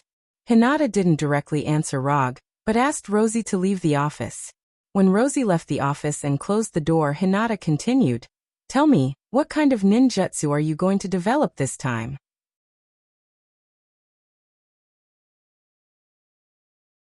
Chapter 650. After sorting out the language, Rog told Hinata about the Sharingan ninjutsu he wanted to learn. Of course, he mainly introduced the effects, characteristics, and some of his own understanding of these ninjutsu. As for the specific development, he can't do much. At most, he can cooperate with Hinata to do some tests on the Sharingan. "The ninjutsu you want to develop are not simple, I may not be able to develop them." After listening to Rog's description, Hinata frowned and answered, "If possible, she certainly hopes that she can meet all the requirements made by Rog. But some things can't be done just because she wants to. Although Hinata has the Byakugan, she only has the Byakugan. Not to mention the Sharingan, she doesn't even know much about the ordinary Rinnegan. It doesn't matter, just do your best." Looking at Hinata's dignified expression, Rog felt that he was a bit too irresponsible as the 4th Hokage. Not to mention Tobirama, who is a master of ninjutsu research and development. Even compared to the other Hokage, his ninjutsu research and development ability is far inferior. Even the 7th Hokage, Naruto, who is known as a wall hanger, has at least developed a dozen or 20 different ninjutsu. "Okay. Then wait for me, I will transfer the work at hand to number 2. After saying that, Hinata delegated all the work that she is currently dealing with and may need to deal with in the future to number 2, who never asks for overtime pay. After completing the handover of work, she stretched out her right hand towards Rog. Rog didn't hesitate and smiled and took Hinata's hand. Then the 2 disappeared from the office together. Although Hinata's ability to develop and learn ninjutsu is amazing, for some reason, she can't learn the Flying Thor ninjutsu. Even if Rog personally taught her, it didn't help. After several attempts, Hinata also gave up learning the Flying Thor. Through the Thor, Rog and Hinata arrived at Hinata's personal laboratory. Although Rog is the Hokage, in the village, the laboratory with the highest specifications is not his laboratory, but Hinata's. What he owned was the training room with the highest specifications. After arriving at the laboratory, Hinata went straight to the 5-meter-long test bench and put on the white coat hanging on the side. Then he took out a syringe. Seeing these needles of different sizes, Rog unconsciously swallowed his saliva, and then came to Hinata as if he had accepted his fate. There was nothing wrong with Hinata doing experiments. The only drawback was that it consumed a lot of HP. It was the kind of consumption of blood in the truest sense. When Hinata collected enough blood samples, she checked Rog from top to bottom, from inside to outside. After that, she drove Rog out of the laboratory. The rest is Hinata's battlefield. In this regard, there wasn't much Logue could do to help. To be precise, he could only provide experimental samples and test targets. After coming out of Hinata's exclusive laboratory, Rog didn't plan to return to Earth or go anywhere else. He returned to his Hokage's residence alone and put on the Kree Empire's console game helmet. Professional things should be left to the professionals. This is the principle he has always believed in. Although it seems that he is lazy, for Hinata, as long as he doesn't cause trouble, he is the best help. Hinata was studying Rog's Sharingan ninjutsu according to his current physical condition, while Rog was playing virtual games to pass the time. Time passed day by day. Soon a week had passed. As Hinata predicted, it was extremely difficult to develop Sharingan ninjutsu such as Ryuban, Heaven's Defense, and 80 God's Air Attack. A week has passed, and Hinata still hasn't figured out the principles of these jutsu, let alone successfully developing them. Although she encountered a bottleneck in the development of these ninjutsu, through the study of Sharingan, Hinata accidentally got the idea of further developing the Byakugan. For example, using the Byakugan to release genjutsu, or releasing pressure from a distance, etc. When Hinata told Rog about her findings, Rog couldn't help but take a deep breath. As far as he knows, only Otsutsuki Kagaya can release genjutsu and pressure with the Byakugan. He didn't disclose this to Hinata, but he didn't expect that when Hinata was developing Sharingan ninjutsu, she would accidentally discover this. A Hinata wouldn't show signs of developing into Otsutsuki Kagaya, right? However, if Hinata is really developing into Otsutsuki Kagaya, it seems to be a good thing. Looking at Hinata's face full of collagen and still as pure as a minor, Rog's mind was filled with some unhealthy images. After expelling these messy thoughts from his mind, he first confirmed Hinata's discovery of the further development of the Byakugan, and then let Hinata return her attention to the study of Sharingan. The further development of the Byakugan can be solved later, but the ninjutsu of Sharingan, he will need to use them in half a year. When Hinata returned her energy to the development of Sharingan and those ninjutsu, Rog also ended his decadent life that he maintained for a week and left Tatooine on his silver surfboard. Of course, before leaving Tatooine, he said hello to Hinata, lest she need to find him but don't know where to find him. Through the portal, he returned to Earth. However, he didn't return to Konoha's headquarters in Washington, nor did he return to New York where he first wandered. Instead, he came to the Werewolf Kingdom, the summit of the peaks. Counting the days, Fenrir has been back as the guardian of the werewolves for some time. He wanted to see how Fenrir has been doing recently, and by the way, see how Bulin and the other werewolves have built the kingdom. Compared with the last time he came, the summit of the peaks has changed a lot. In the previous summit of the peaks, there were only Bulin and other werewolves, as well as the Wakanda people who have been reduced to slaves. But now the summit of the peaks has opened foreign trade. What he didn't expect was that Bulin and others also formed a private security company and began to accept some security tasks. Strictly speaking, Bulin and others still belong to Konoha's establishment and are members of Konoha's armed forces. But since Rog handed over Wakanda to the werewolves, Bulin and others rarely appear in Konoha. Not only Konoha's headquarters, but even Konoha's hidden village on Tatooine doesn't have many werewolves now. Only those werewolves who have been transformed by extremists and belong to the Molten Wolf Pack continue to stay in Konoha's hidden village. He has no opinion on the establishment of a private security company by Bulin and others. Although the werewolves have their own kingdom, it is almost impossible to expect them to develop their kingdom little by little like ordinary people. So if they want to develop the summit of the peaks, These werewolves will sooner or later embark on the path of mercenaries. Establishing a private security company is also one of the ways these werewolves can best exert their own advantages. Other countries can increase foreign trade income by selling arms, and werewolves can certainly sell their own forces to obtain foreign trade income. Strictly speaking, there is no essential difference between the two. After arriving at the summit of the peaks, Rog didn't go to see Bulin and others, and he didn't even enter the werewolf cities to take a look.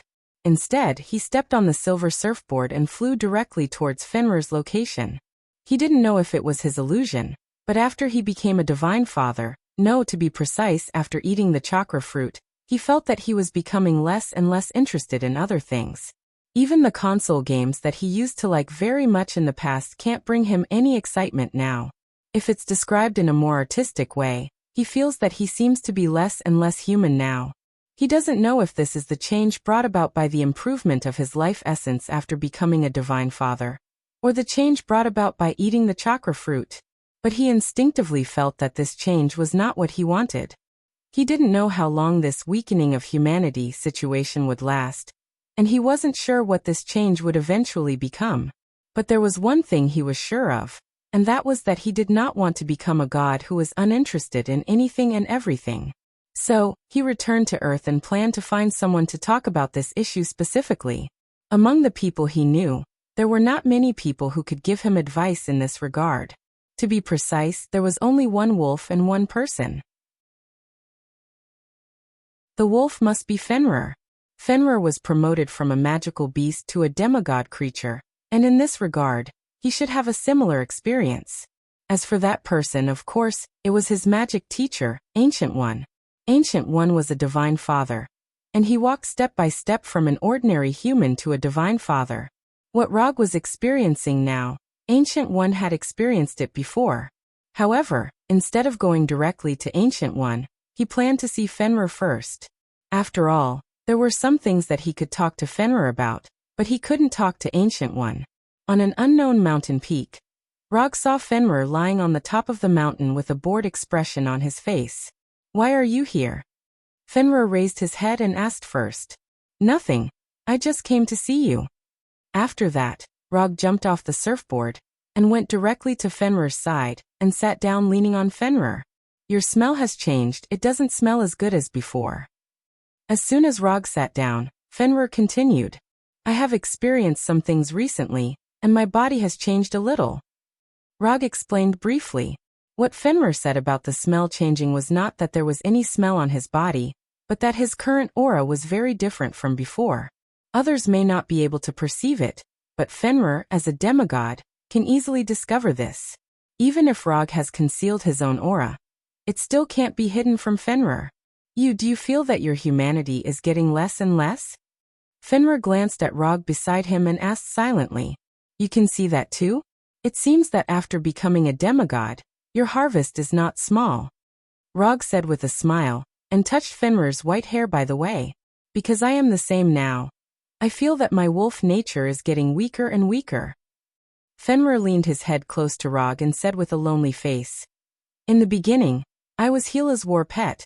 I did whatever she asked me to do, and accompanied her to conquer the 9 lands. Later, Hela was imprisoned by Odin, and I was locked in the dungeon where I could not see the sun. After resurrecting, I became your war pet and fought with you. Of course, most of the time you did not need my help.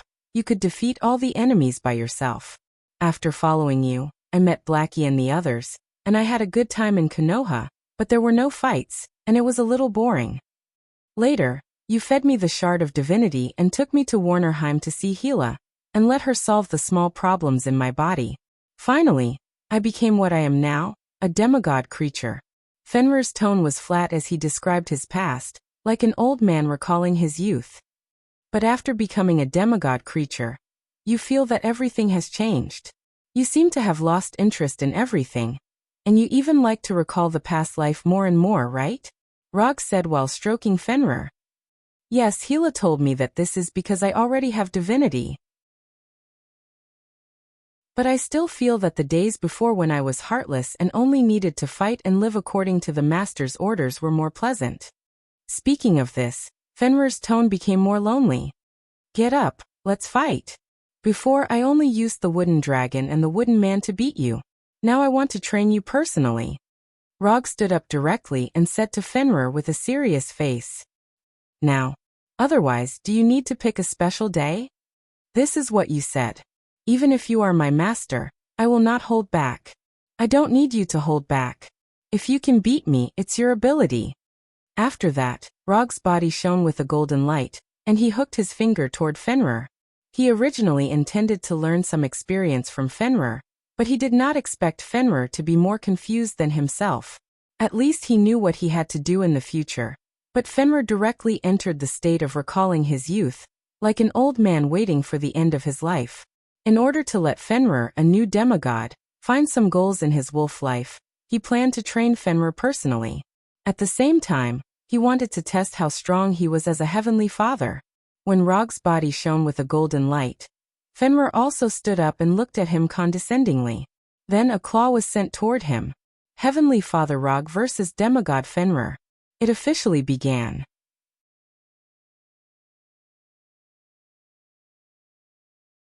Chapter 651. Fenrir became whiter and stronger. But in front of Rog, who ate the chakra fruit, it was still not enough. Although Fenrir had worked very hard, and even used all his strength, the result still did not change. More than 10 minutes later, Fenrir was lying on the ground on the top of the mountain, which had collapsed beyond recognition. It stretched out its red tongue and gasped for air. In terms of time, Fenrir's performance this time was already very good. After all, Rog was now a godfather. But the problem was that in the process of fighting with Fenrir, Rog didn't use a heavy hand, and he didn't even release ninjutsu.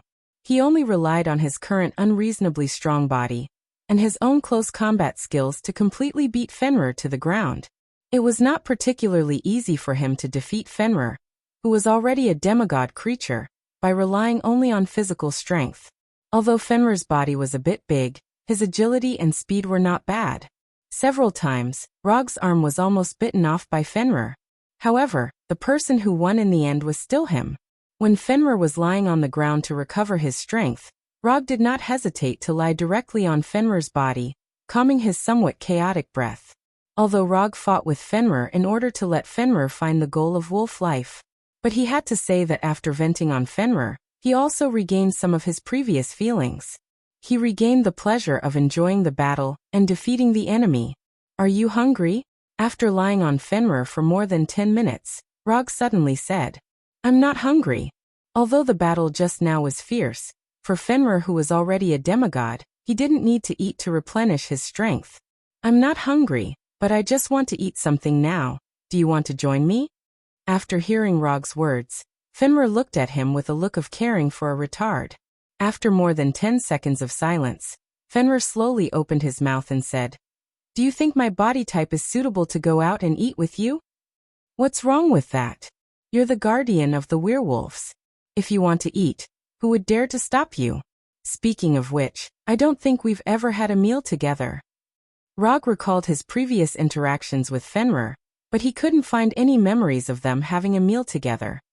Strictly speaking, there has been one. When you asked me to pretend to be your ancestor, we had barbecue together at Konoha's headquarters. Fenrir recalled and said, That time doesn't count. That barbecue wasn't very serious. Let's go, let's taste the werewolf's cooking.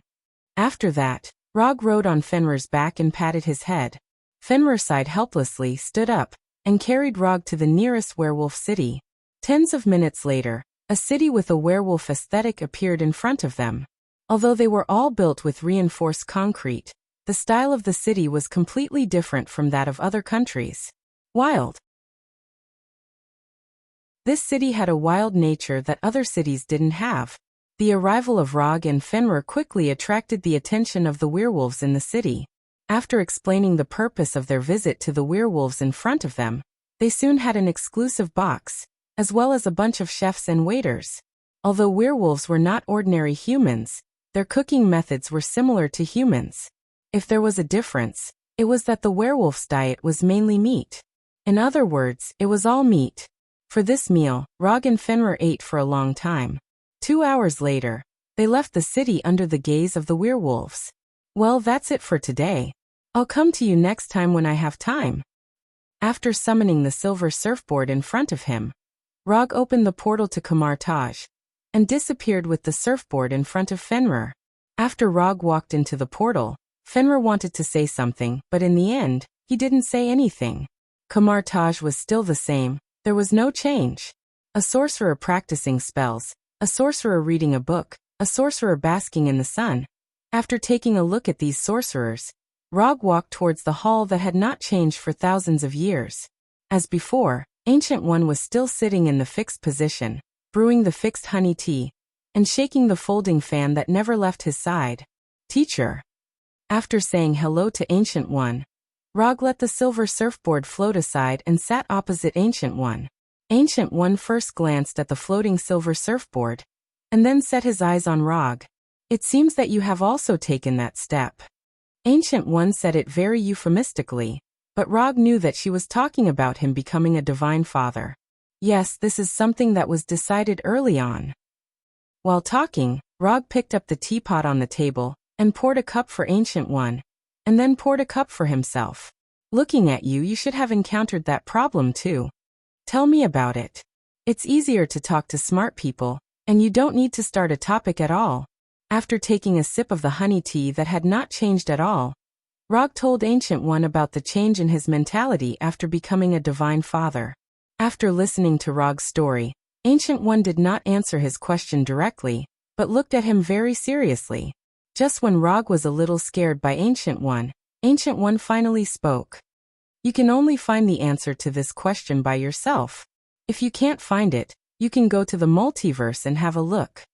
Rog didn't expect that the suggestion given by Ancient One would actually be this. Go to the multiverse and have a look? This may be difficult for others. But for Rog, especially for him who has studied magic in Kamartaj, it's not very difficult. And what Ancient One said about going to the multiverse and having a look was definitely not to let him go to other universes, but to let his soul feel the multiverse. Simply put, it's strange out-of-body experience of the multiverse. Will this be useful? It's not that Rog doesn't believe in Ancient One, it's just that he doesn't think this experience will help his mentality. Yes, Ancient One answered with a serious face. Okay, then I'll give it a try.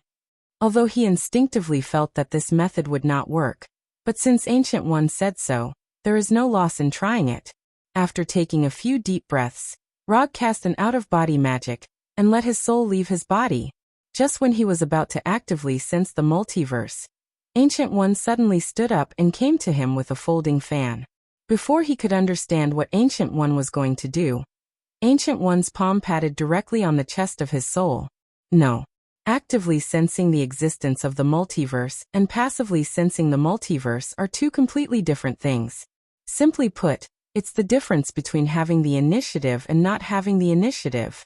If Rog actively senses the multiverse, he can decide when to end and let his soul return to his body.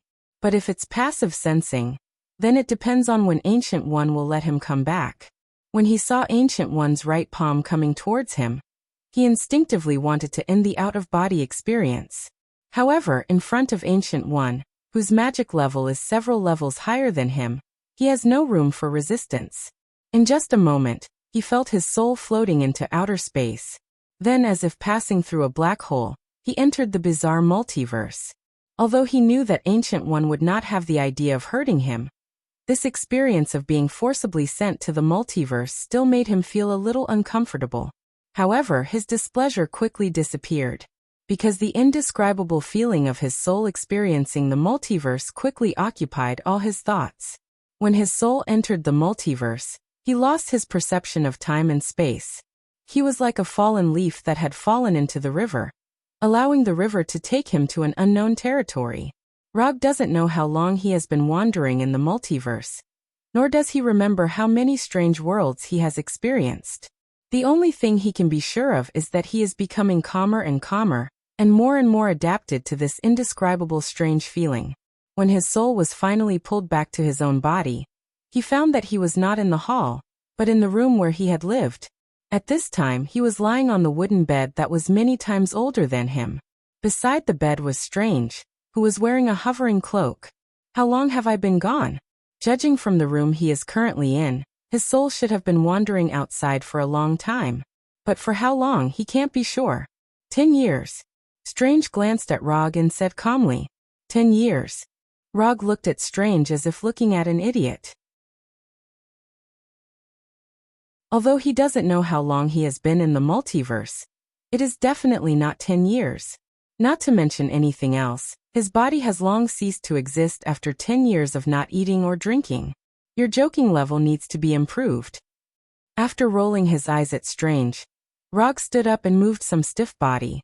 Then he took out his mobile phone and took a look. What 10 years? It's only been 7 days. Sensei said that you can go back after you wake up. The problem you encountered should have been solved. If it hasn't been solved, come again. Strange stood up and relayed Ancient One's words. Thanks Sensei for me. After summoning the silver surfboard floating in the corner of the room, Rog opened the portal back to Konoha Hidden Village. Then he left Kamartage with the surfboard. It has to be said that the way Ancient One helped him solve the weakening of humanity is a bit too simple and crude. Don't you feel that humanity has weakened? No problem, just go to the multiverse and experience your own insignificance. At that time, not to mention humanity, even the bestial nature can be completely stimulated. Although Ancient One's method is very crude, the effect is also very good. After seeing those strange multiverse, Rog doesn't have any thoughts now. He just wants to be a good person, a person who can eat, sleep, and do what he likes. After returning to Konoha Hidden Village with the surfboard, Rog came to the top of the Hokage building and looked at the entire Konoha Hidden Village. This is my village, this is my planet, this is my... Thinking of this, Rog switched Sharingan to be a Kugan and looked at Hinata, who was working hard in the laboratory. Very good. This kind of life is very good. If it weren't for the agreement with Thanos and the fact that he couldn't find Thanos now, Rog would have directly cancelled the ultimate battle. In fact, there is nothing to fight about. It's not like Thanos didn't lose to him. Winning once is a win. Winning twice is also a win. Although that time Thanos lost its last resistance because of the backlash from the Power Gem, it was because of the backlash from the Power Gem. But even if there was no backlash from the Power Gem, the one who lost in the end must be Thanos. As for Thanos wanting to destroy half of the life in the universe, this is also easy to solve.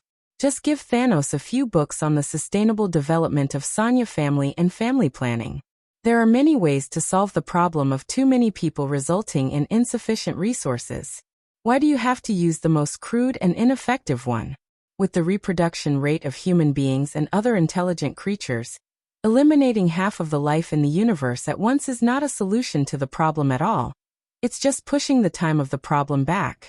After despising Thanos' approach, Rog and the Flying Thunder God came to Hinata's laboratory. At this time, Hinata was still developing the Sharingan ninjutsu.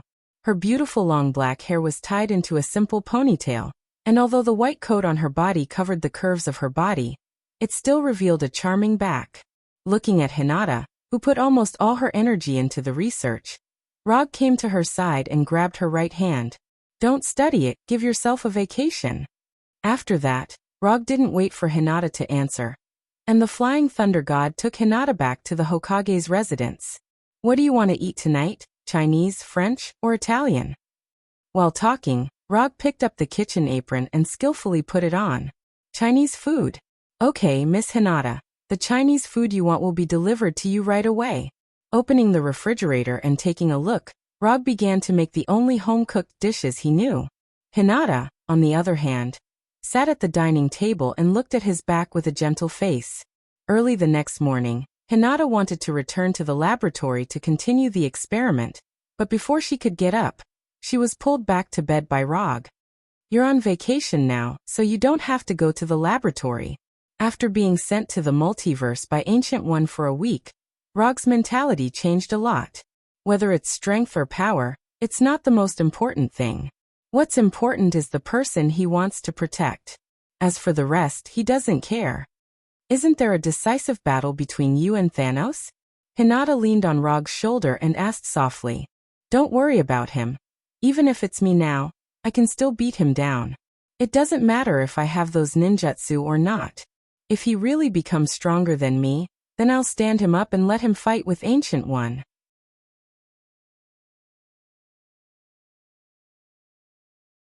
Chapter 652. After listening to Rog's explanation, Hinata stretched out her right index finger and drew circles on his chest. Then she said lightly, "Well, it's up to you." More than an hour later, Hinata got up, left the Hokage's mansion, and went to the Hokage building. Although she didn't have to study ninjutsu for the time being, unlike Rog, who was used to being lazy, Hinata was a very responsible person. So, she began to deal with the affairs of Konoha's hidden village. Rog didn't say anything about Hinata's decision. The reason why he can be a hands-off boss is because he has Hinata's silent support behind him. Otherwise, he wouldn't be as relaxed as he is now. Every successful man has a woman who silently works for him. Hinata proved this with practical actions. When Hinata went to the Hokage building to deal with the affairs of the village, Rog also left the mansion and began to stroll in the village. Although he said that he was strolling, he was actually going to find the Punisher. Konoha's headquarters in the Washington area is now just an external facade. In addition to letting others know that Konoha hasn't completely left the earth, no one lives there. Most of the people have moved to Konoha's hidden village. To be precise, they have settled in Konoha's hidden village. After all, compared with the earth, Konoha's hidden village is far superior to the earth in terms of natural environment and technology. Rog first went to the Punisher's house. The result was no surprise. His first summon beast and subordinate were now performing official duties outside. Not only was the Punisher not at home, but even the Red Tank and the Abomination were also not at home. Except for him. It seems that everyone is busy building Konoha's hidden village. Even Walter now has a job of his own. Konoha's chief psychological counselor. This is Walter's current position. After walking around the inner city for most of the time, Rog finally found a guy who also has nothing to do. Blackie. His previous weapon, Blackie, is now as idle as him. Strictly speaking, it's not particularly idle. He doesn't know whether it's because of his influence or Blackie's own preferences. Now Blackie likes to taste food and play games. A born fighting race has now become an otaku. If he hadn't seen it with his own eyes, Rog himself wouldn't have believed it. What surprised him even more was that the number of games in Xiaohei's house was even more than his personal collection. Because of interstellar trade, both the Kree Empire and Xander have trade caravans from Konoha. These caravans not only brought back a lot of specialties from the Kree Empire and Xander, but they also brought back a lot of technological products. For example, Xiaohei was currently using the latest gaming helmet from the Kree Empire. Rog looked at Little Black's console model, and helplessly discovered that the Kree gaming helmet he was currently using was actually 2 generations behind. Rog, your gaming skills aren't good enough. With your standard, you won't even make it into the top 1000 in the entire server. In a multiplayer game similar to PUBG, Rog and Xiaohei formed a 2-person team. Then he was crushed. What do you mean my level is not good enough? It's the other side who cheated, okay? He's running even faster than the floating car. That guy is definitely cheating. After taking off the gaming helmet, Rog explained. In esports, being a noob is the original sin. Xiaohei didn't argue with Rog. Instead, he silently said something that was enough to break Rog's defense. You, looking at Xiaohei's mouth full of sharp teeth, Rog sighed helplessly. In this day and age, even weapons dared to laugh at their master's noob. Times have really changed. Again, I don't believe that I can't get the championship trophy today. After saying that, Rog took the lead and put on the gaming helmet. Reality proved that being a noob was the original sin in esports. When Rog played single-player fighting games, he was definitely a first-rate player. However, once he entered a multiplayer competitive game like this, he, who was used to fighting alone, was quickly beaten to a pulp by the opposing team. In the end, after fighting for a few hours in Xiaohei's house, he still didn't get the championship trophy. Before leaving, he asked Xiaohei, who was addicted to the game, "Do you regret becoming my weapon?" He thought Xiaohei would give him a touching answer. As a result, Xiaohei didn't say anything and threw the gaming helmet he just used to him. Don't think about this nonsense all day. practice more when you have time. If you can't find a suitable weapon in a fight, you can come to me at any time. After that, Xiaohei put on the gaming helmet again and started a new game.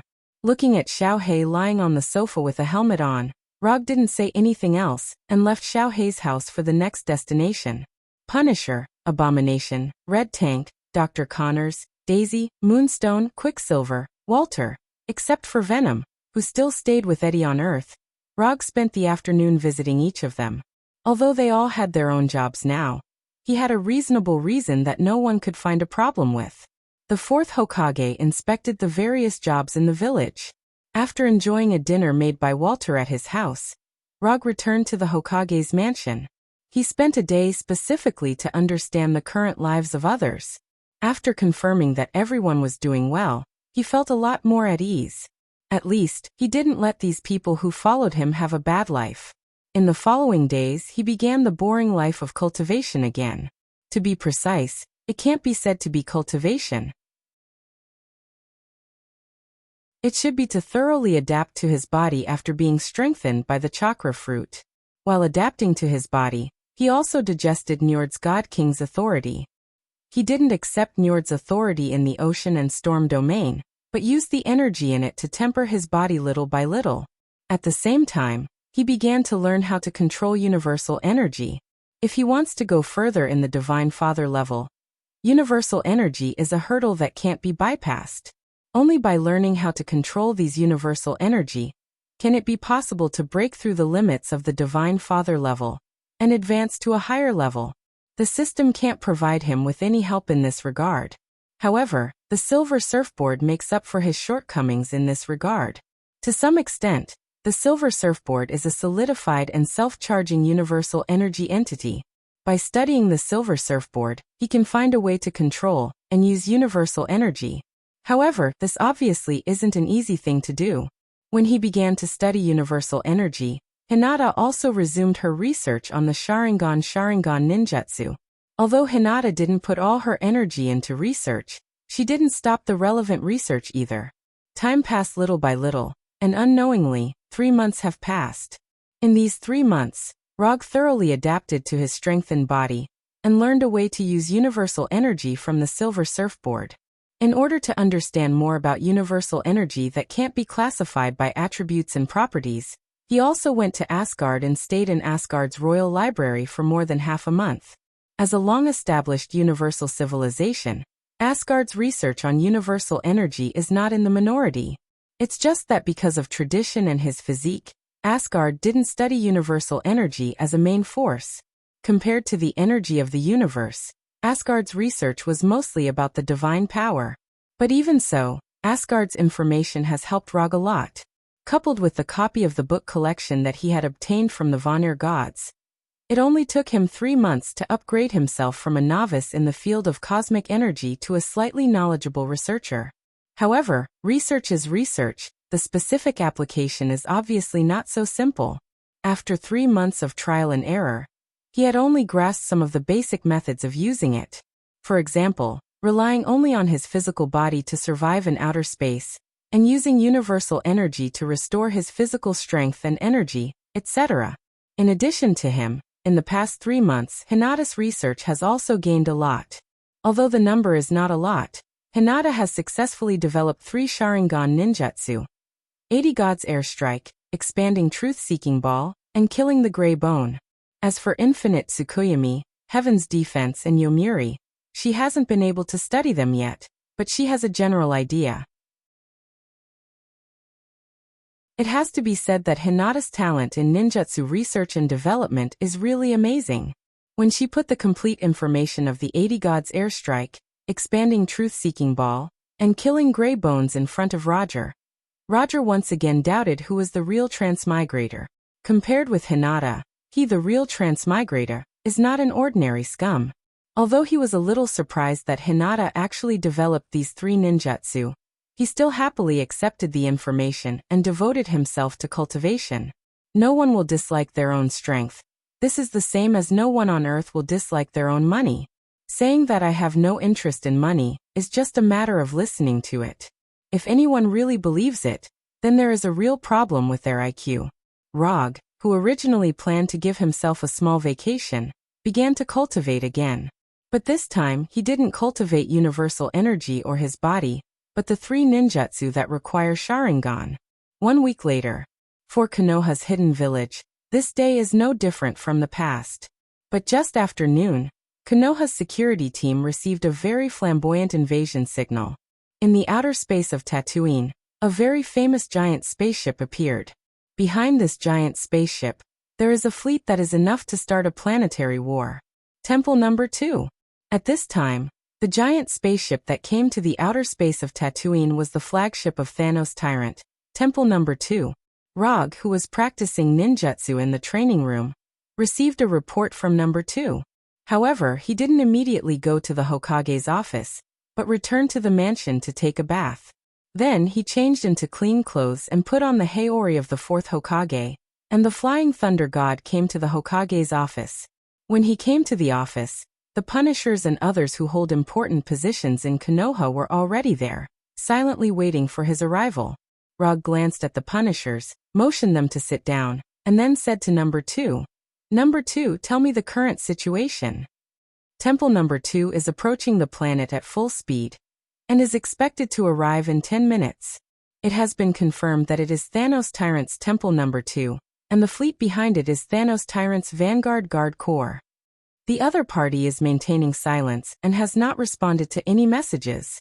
Number 2 quickly reported the current situation and projected the fleet behind number 2 Temple. Regarding the sudden arrival of Temple number 2, the Punishers and others were not surprised. Although not many people knew about the battle between Rog and Thanos Tyrant on Titan, the battle between him and Thanos Tyrant on planet Haza of the Kari Empire was actively publicized by the Kari Empire. Now, the entire universe was spreading rumors that he was not on good terms with Thanos Tyrant. The content of the rumors mainly focused on 2 aspects. The first was that he stole Thanos Tyrant's power gem. The second was that he stole Thanos Tyrant's daughter, Gamora. Yes, that's right, except for the Punishers, Gila, Supreme Wisdom, and a few other people who knew about it, the entire universe thought that he stole Gamora. In fact, after sending Gamora to Titan Star, he had never seen her again. Not to mention Gamora, he had not even seen the Milky Way awkward dance troupe for a long time. Of course, he didn't specifically explain anything. What other people like to think is their business, and he can't control other people's thoughts. And from the general gossip mentality, people are more willing to believe that he stole Gamora. Even if this thing seems a bit unreasonable, it doesn't affect the spread of this message. What do you think? Looking at Temple number 2 projected by number 2, Rog said to the Punishers and others, "Judging from the current situation, it does look like Thanos Tyrant is leading a fleet to attack Konoha. But Rog feels that things are not that simple. Although Thanos Tyrant is not a good person, he is a very trustworthy person. There are still more than 2 months before their agreed date of the decisive battle. Even if Thanos Tyrant really wants to attack Konoha, now is not the time. There is only one situation that will make Thanos Tyrant make this decision. That is, he thinks that Rog is dead. Only in this way will he be able to lead the fleet to attack Konoha before the agreed time is up. And before the battle with Rog is over, the outcome will be decided. The other party is coming with bad intentions. I suggest that we fight Thanos Tyrant's fleet in outer space to avoid damage to the village as much as possible." After more than 10 seconds of silence, the Punishers took the lead and said, "His suggestion was approved by Abomination, Red Tank and others. I don't think the other party is going to attack Konoha.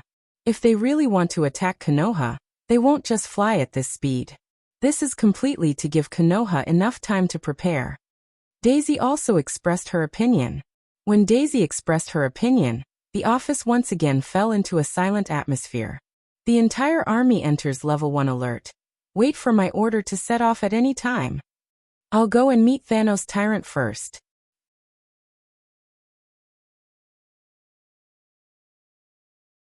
Chapter 653. After that, Rog's body shone with a brilliant aurora-like light. Quantum transmission. The next second, his figure disappeared in front of the Punisher and others and appeared above Konoha's hidden village. Just as he was about to fall under the influence of gravity, The silver surfboard flew out from Konoha's hidden village and quickly came to his feet. Rog now has mastered a lot of flying abilities. Whether it is using ninjutsu or magic, he can fly at will. But the most suitable one for him now is the silver surfboard that originally belonged to the Silver Shadow Man. The silver surfboard can take the Silver Shadow Man across the universe. Whether it is speed or reliability, there is no need to worry. Rog, standing on the silver surfboard, drew an arc in the air and flew toward the Temple 2 in outer space. After entering the atmosphere, a golden chakra emerged from his body.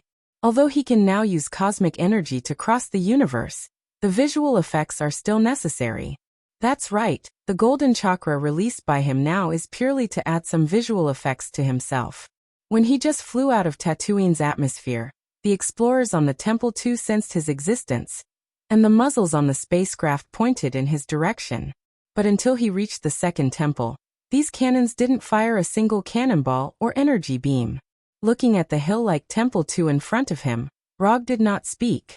His current body can directly adapt to the vacuum environment and cosmic radiation, but this does not mean that he can transmit his voice in the airless space. Thanos, I'm coming. In the end, he chose to use magic to solve this problem. He directly transmitted his words to the mind of every creature in the Temple 2 through spiritual magic. Not long after he finished speaking, the Temple 2 opened the entrance passage under the hull. When the Temple 2 took the initiative to open the passage, Rog did not hesitate and flew directly into the passage. A few minutes later, he came to the main control room of the Temple 2 on the silver surfboard. General Deathblade, Nebula, Ebony Throat, Supergiant, Black Dwarf, Thanos, Overlord's 5 strongest underlings, the 5 Black Radiant Generals, were all in the main control room.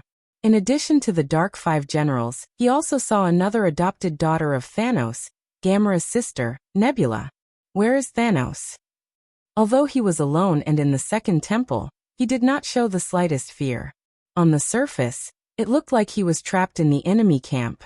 But in reality, even if the 5 generals of Black Radiance, Nebula, and the others worked together, they were still no match for him. Master is waiting for you on Titan Star. Ebony Throat, who had the ability to teleport objects and acted as the brains of the 5 generals of Black Radiance, stepped forward and spoke in a neither servile nor overbearing manner. Was it your idea to lead the army to Tatooine? Or was it Thanos' idea? Rog asked coldly as he looked at the ebony throat in front of him, which did not conform to the aesthetic standards of the people on Earth at all. The army was pressing down on the border, and they were still maintaining a state of silence. No matter who saw it, this was a blatant provocation of force. It's Master's will. Ebony Throat continued. Explain it, or I don't mind having a warm-up battle before going to Titan Star. Only Rog dared to say such words at this time. Even Ronin, the controller, or Nova Supreme, in the second temple, did not dare to be so arrogant in front of the 5 generals of Black Radiance. Master said that if you win, the entire fleet will be yours, and we will also become your subordinates. If you lose, Master wants your Konoha hidden village. Ebony Throat said calmly, not caring about the fact that Thanos took them as a bet. Interesting, this is to add some stakes to the duel. Rog smiled and shook his head, then said to Ebony Throat and the others, I accept this bet. But you can't continue to move forward, otherwise, I will let Konoha's fleet destroy you directly. In addition, I will give you a small suggestion. You can now call me Master in advance. After that, Rog left the main control room without looking back. At the same time, he took out the communicator on his body and issued a new order to Konoha's troops. The content of the order was very simple. That is, if Thanos' fleet continues to move forward, don't hold back and destroy it directly. After doing all this, he opened the portal to Titan Star. As his right hand drew a circle, the portal shining with golden sparks appeared in front of him. On the other side of the portal was the battlefield where he fought with Thanos. To be precise, it was the area where he killed Thanos. After coming out of the portal, he saw the fully armed Thanos. As soon as the portal was formed, Rog knew that Thanos had gotten rid of the state of Edo Tensei. Sure enough, when he came out of the portal, he saw the living Thanos. The huge double-edged sword was inserted in the ground. He was wearing a full set of armor. and the helmet was hanging casually on the sword. Slayer Overlord, who had been completely revived, sat on the broken stone pillar with a golden blade. You came early. After passing through the portal, Rog walked down from the surfboard and asked Thanos. I can only maintain this state for a week, and I can't come at the agreed time. Thanos was still sitting on the stone pillar and answered calmly. You actually found death. Not bad. There are not many people in the universe who can resurrect Thanos perfectly. Among them, the most likely one to help Thanos is Death, one of the 5 gods of creation. This is one of the reasons why Rog asked Thanos to find Death. I found it, but it's a little different from what I imagined. After that, Thanos stood up, took the helmet off the double-edged sword, and solemnly put it on. When he pulled out the double-edged sword inserted in the ground, he said something that Rog didn't expect. She is also very interested in you and made a deal with me. What deal? If I kill you, she will resurrect me completely. Although he said that he wanted to kill himself, Rog didn't feel any killing intent from him. So that's how it is. Then let me see how strong you are after making a deal with Death. As soon as his voice fell, the chakra on Rog's body surged wildly. QB mode. In an instant, his whole body became like a golden light, and the Haori on his body also became a form of energy. Black magatama and spiral patterns also appeared on his chest and shoulders. After reaching a complete agreement with QB, with 9 luminaries, he could already perform the perfect QB mode smoothly. When Rog entered the QB mode, Thanos did not hesitate and directly waved the double-edged sword towards him. Super Jade Rasengan. Facing Thanos, who was like a cannonball, Rog raised his hand and released a Super Jade Rasengan. Because chakra has become a golden chakra, the Super Jade Rasengan he used at this time was like a golden sun that hit Thanos. Boom. The double-edged sword and the Super Jade Rasengan collided fiercely. A terrifying explosion rang out. As soon as the blast of the explosion rose, Rog and Thanos launched the second wave of attacks. For others, the power of this explosion may be life-threatening. But for them, this explosion didn't even have the qualifications to make them shake their bodies. Clang, clang, clang. While launching the second wave of attacks, Rog summoned the Kusanagi sword and competed with Thanos by swordsmanship in close combat. Although the double-edged sword was amazing in size, in the hands of Thanos, the double-edged sword seemed to have no weight, and it was flexible as if it violated the laws of physics. However, Rog, who was waving the Kusanagi sword, was not bad either. If Thanos' fighting style was a wild fighting style, then Rog's fighting style was a perfect combination of skills and speed. Although the fighting styles of the two were different. However, relying on their powerful bodies, they fought a dazzling battle. In the process of fighting, Rog found that Thanos' already terrifying body, after experiencing death and resurrection, had a surprising change. The previous Thanos, more or less, had some shortcomings in speed and flexibility. But now, he was a hexagonal warrior with full attributes. The size of his body did not affect his movements and agility. If he didn't eat the chakra fruit, Rog really didn't have much confidence to compete with Thanos in close combat. In close combat, the most important thing was not the fighting technique, but the quality of one's body. If you don't have enough physical fitness, even if you have good skills, you will be knocked down by a punch. With the strengthening of the chakra fruit and the QB mode, Rog's physical fitness was not worse than Thanos, and it was even stronger. However, Thanos was not an easy person to deal with. Although he didn't expect Rog's physical fitness to be improved to this point, he keenly discovered that Rog had taken a critical step and reached the Heavenly Father level. After being aware of this, Thanos no longer held back. He waved his double-edged sword and shouted, "Boom!" Under Thanos' powerful slash, Rog was forced to take a few steps back. Then he found that Thanos was different. Heavenly Father level. Thanos actually entered the Heavenly Father level. When they fought just now, he was very sure that Thanos was not a Heavenly Father level. But now, Thanos showed an unquestionable Heavenly Father level aura. Breakthrough in battle? No, this is impossible. Although in some novels, there is no lack of cases of breakthrough in battle. But this kind of thing in reality is basically unlikely to happen. Promotion from one level to another is not as simple as eating and drinking. Even Rog himself took a few months to get used to his new power after his breakthrough. If someone really did break through in the middle of a battle, then the most likely outcome was that the lucky person would die in the hands of the enemy because he or she was unable to control the sudden increase in power in his or her body. Fighting seems to be a barbaric technique, but in fact it is a very scientific technique. The strength, speed, angle, frequency of the attack. If you can't perfectly control your power, let alone killing the enemy, even whether you can survive is a problem. You've changed, you actually learned to hold back in battle. After being forced to retreat, Rog did not continue to attack Thanos, and said to Thanos, who was already a Heavenly Father level, "As long as you can win, the means are not important." Slayer Lord answered calmly.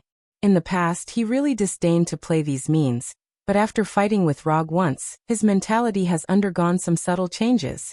He didn't use means before because he had the strength to crush the enemy. But now it's different. Rog is not an existence that can be crushed by him. Under such circumstances, it's not incomprehensible for him to use some tactics of pretending to be a pig to eat a tiger. Since you've already shown your trump card, then I'll show mine too. After saying that, Rog inserted the Kusanagi sword in his hand into the ground obliquely, and put on a bare-handed fighting posture. 80 God's airstrike.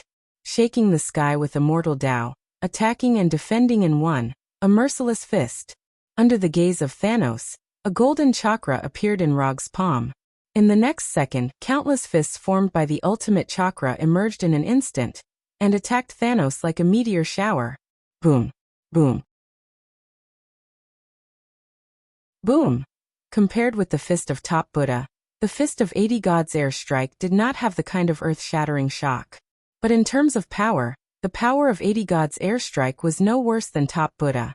Compared with Top Buddha, where the number of fists was limited, 80 God's airstrike could be released continuously as long as there was enough chakra. In the face of these endless chakra fists, Thanos did not dodge, nor did he retreat. Like an invincible general who did not retreat in the face of the charge of thousands of troops, he stood in place and waved the double-edged sword in his hand. He wanted to resist Rog's 80 God's airstrike. After the last battle, Thanos had determined that his energy attack was far inferior to Rog. In that case, he would use his best method to fight against Rog. 80 God's airstrike continued to attack Thanos. Thanos also fought with the double-edged sword in his hand, trying his best to resist the 80 God's airstrike. Although the power of 80 God's airstrike was earth-shattering, Thanos at this time was still a Heavenly Father level. Although the resistance was a bit difficult, Thanos finally blocked all the chakra fists.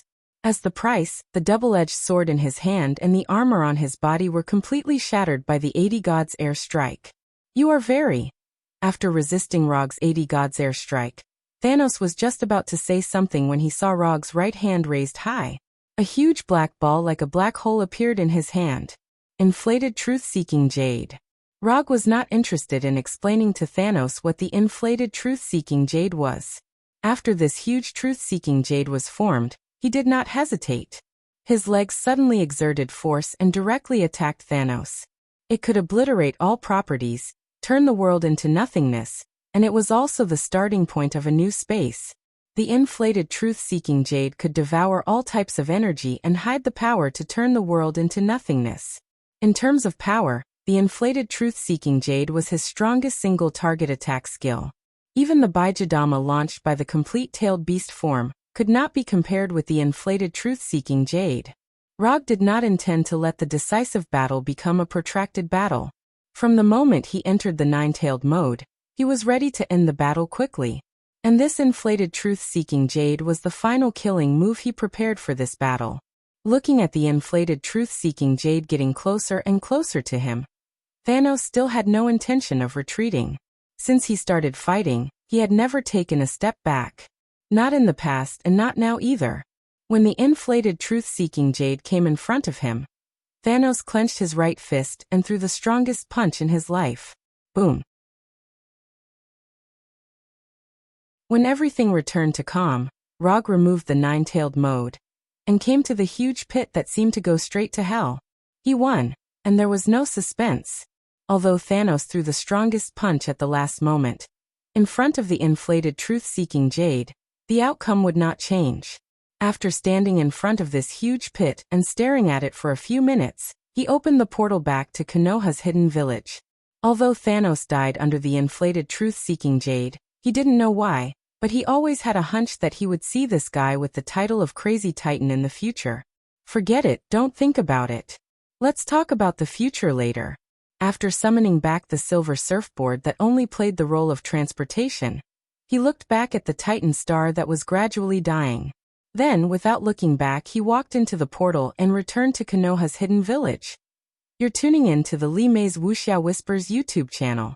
We're so grateful for your support, and don't forget to subscribe to join us on this incredible journey through captivating stories. Your generosity through donations truly makes a world of difference, as it's the primary source of revenue that allows me to expand and enhance this channel for you. Thank you from the bottom of my heart for being a part of this adventure.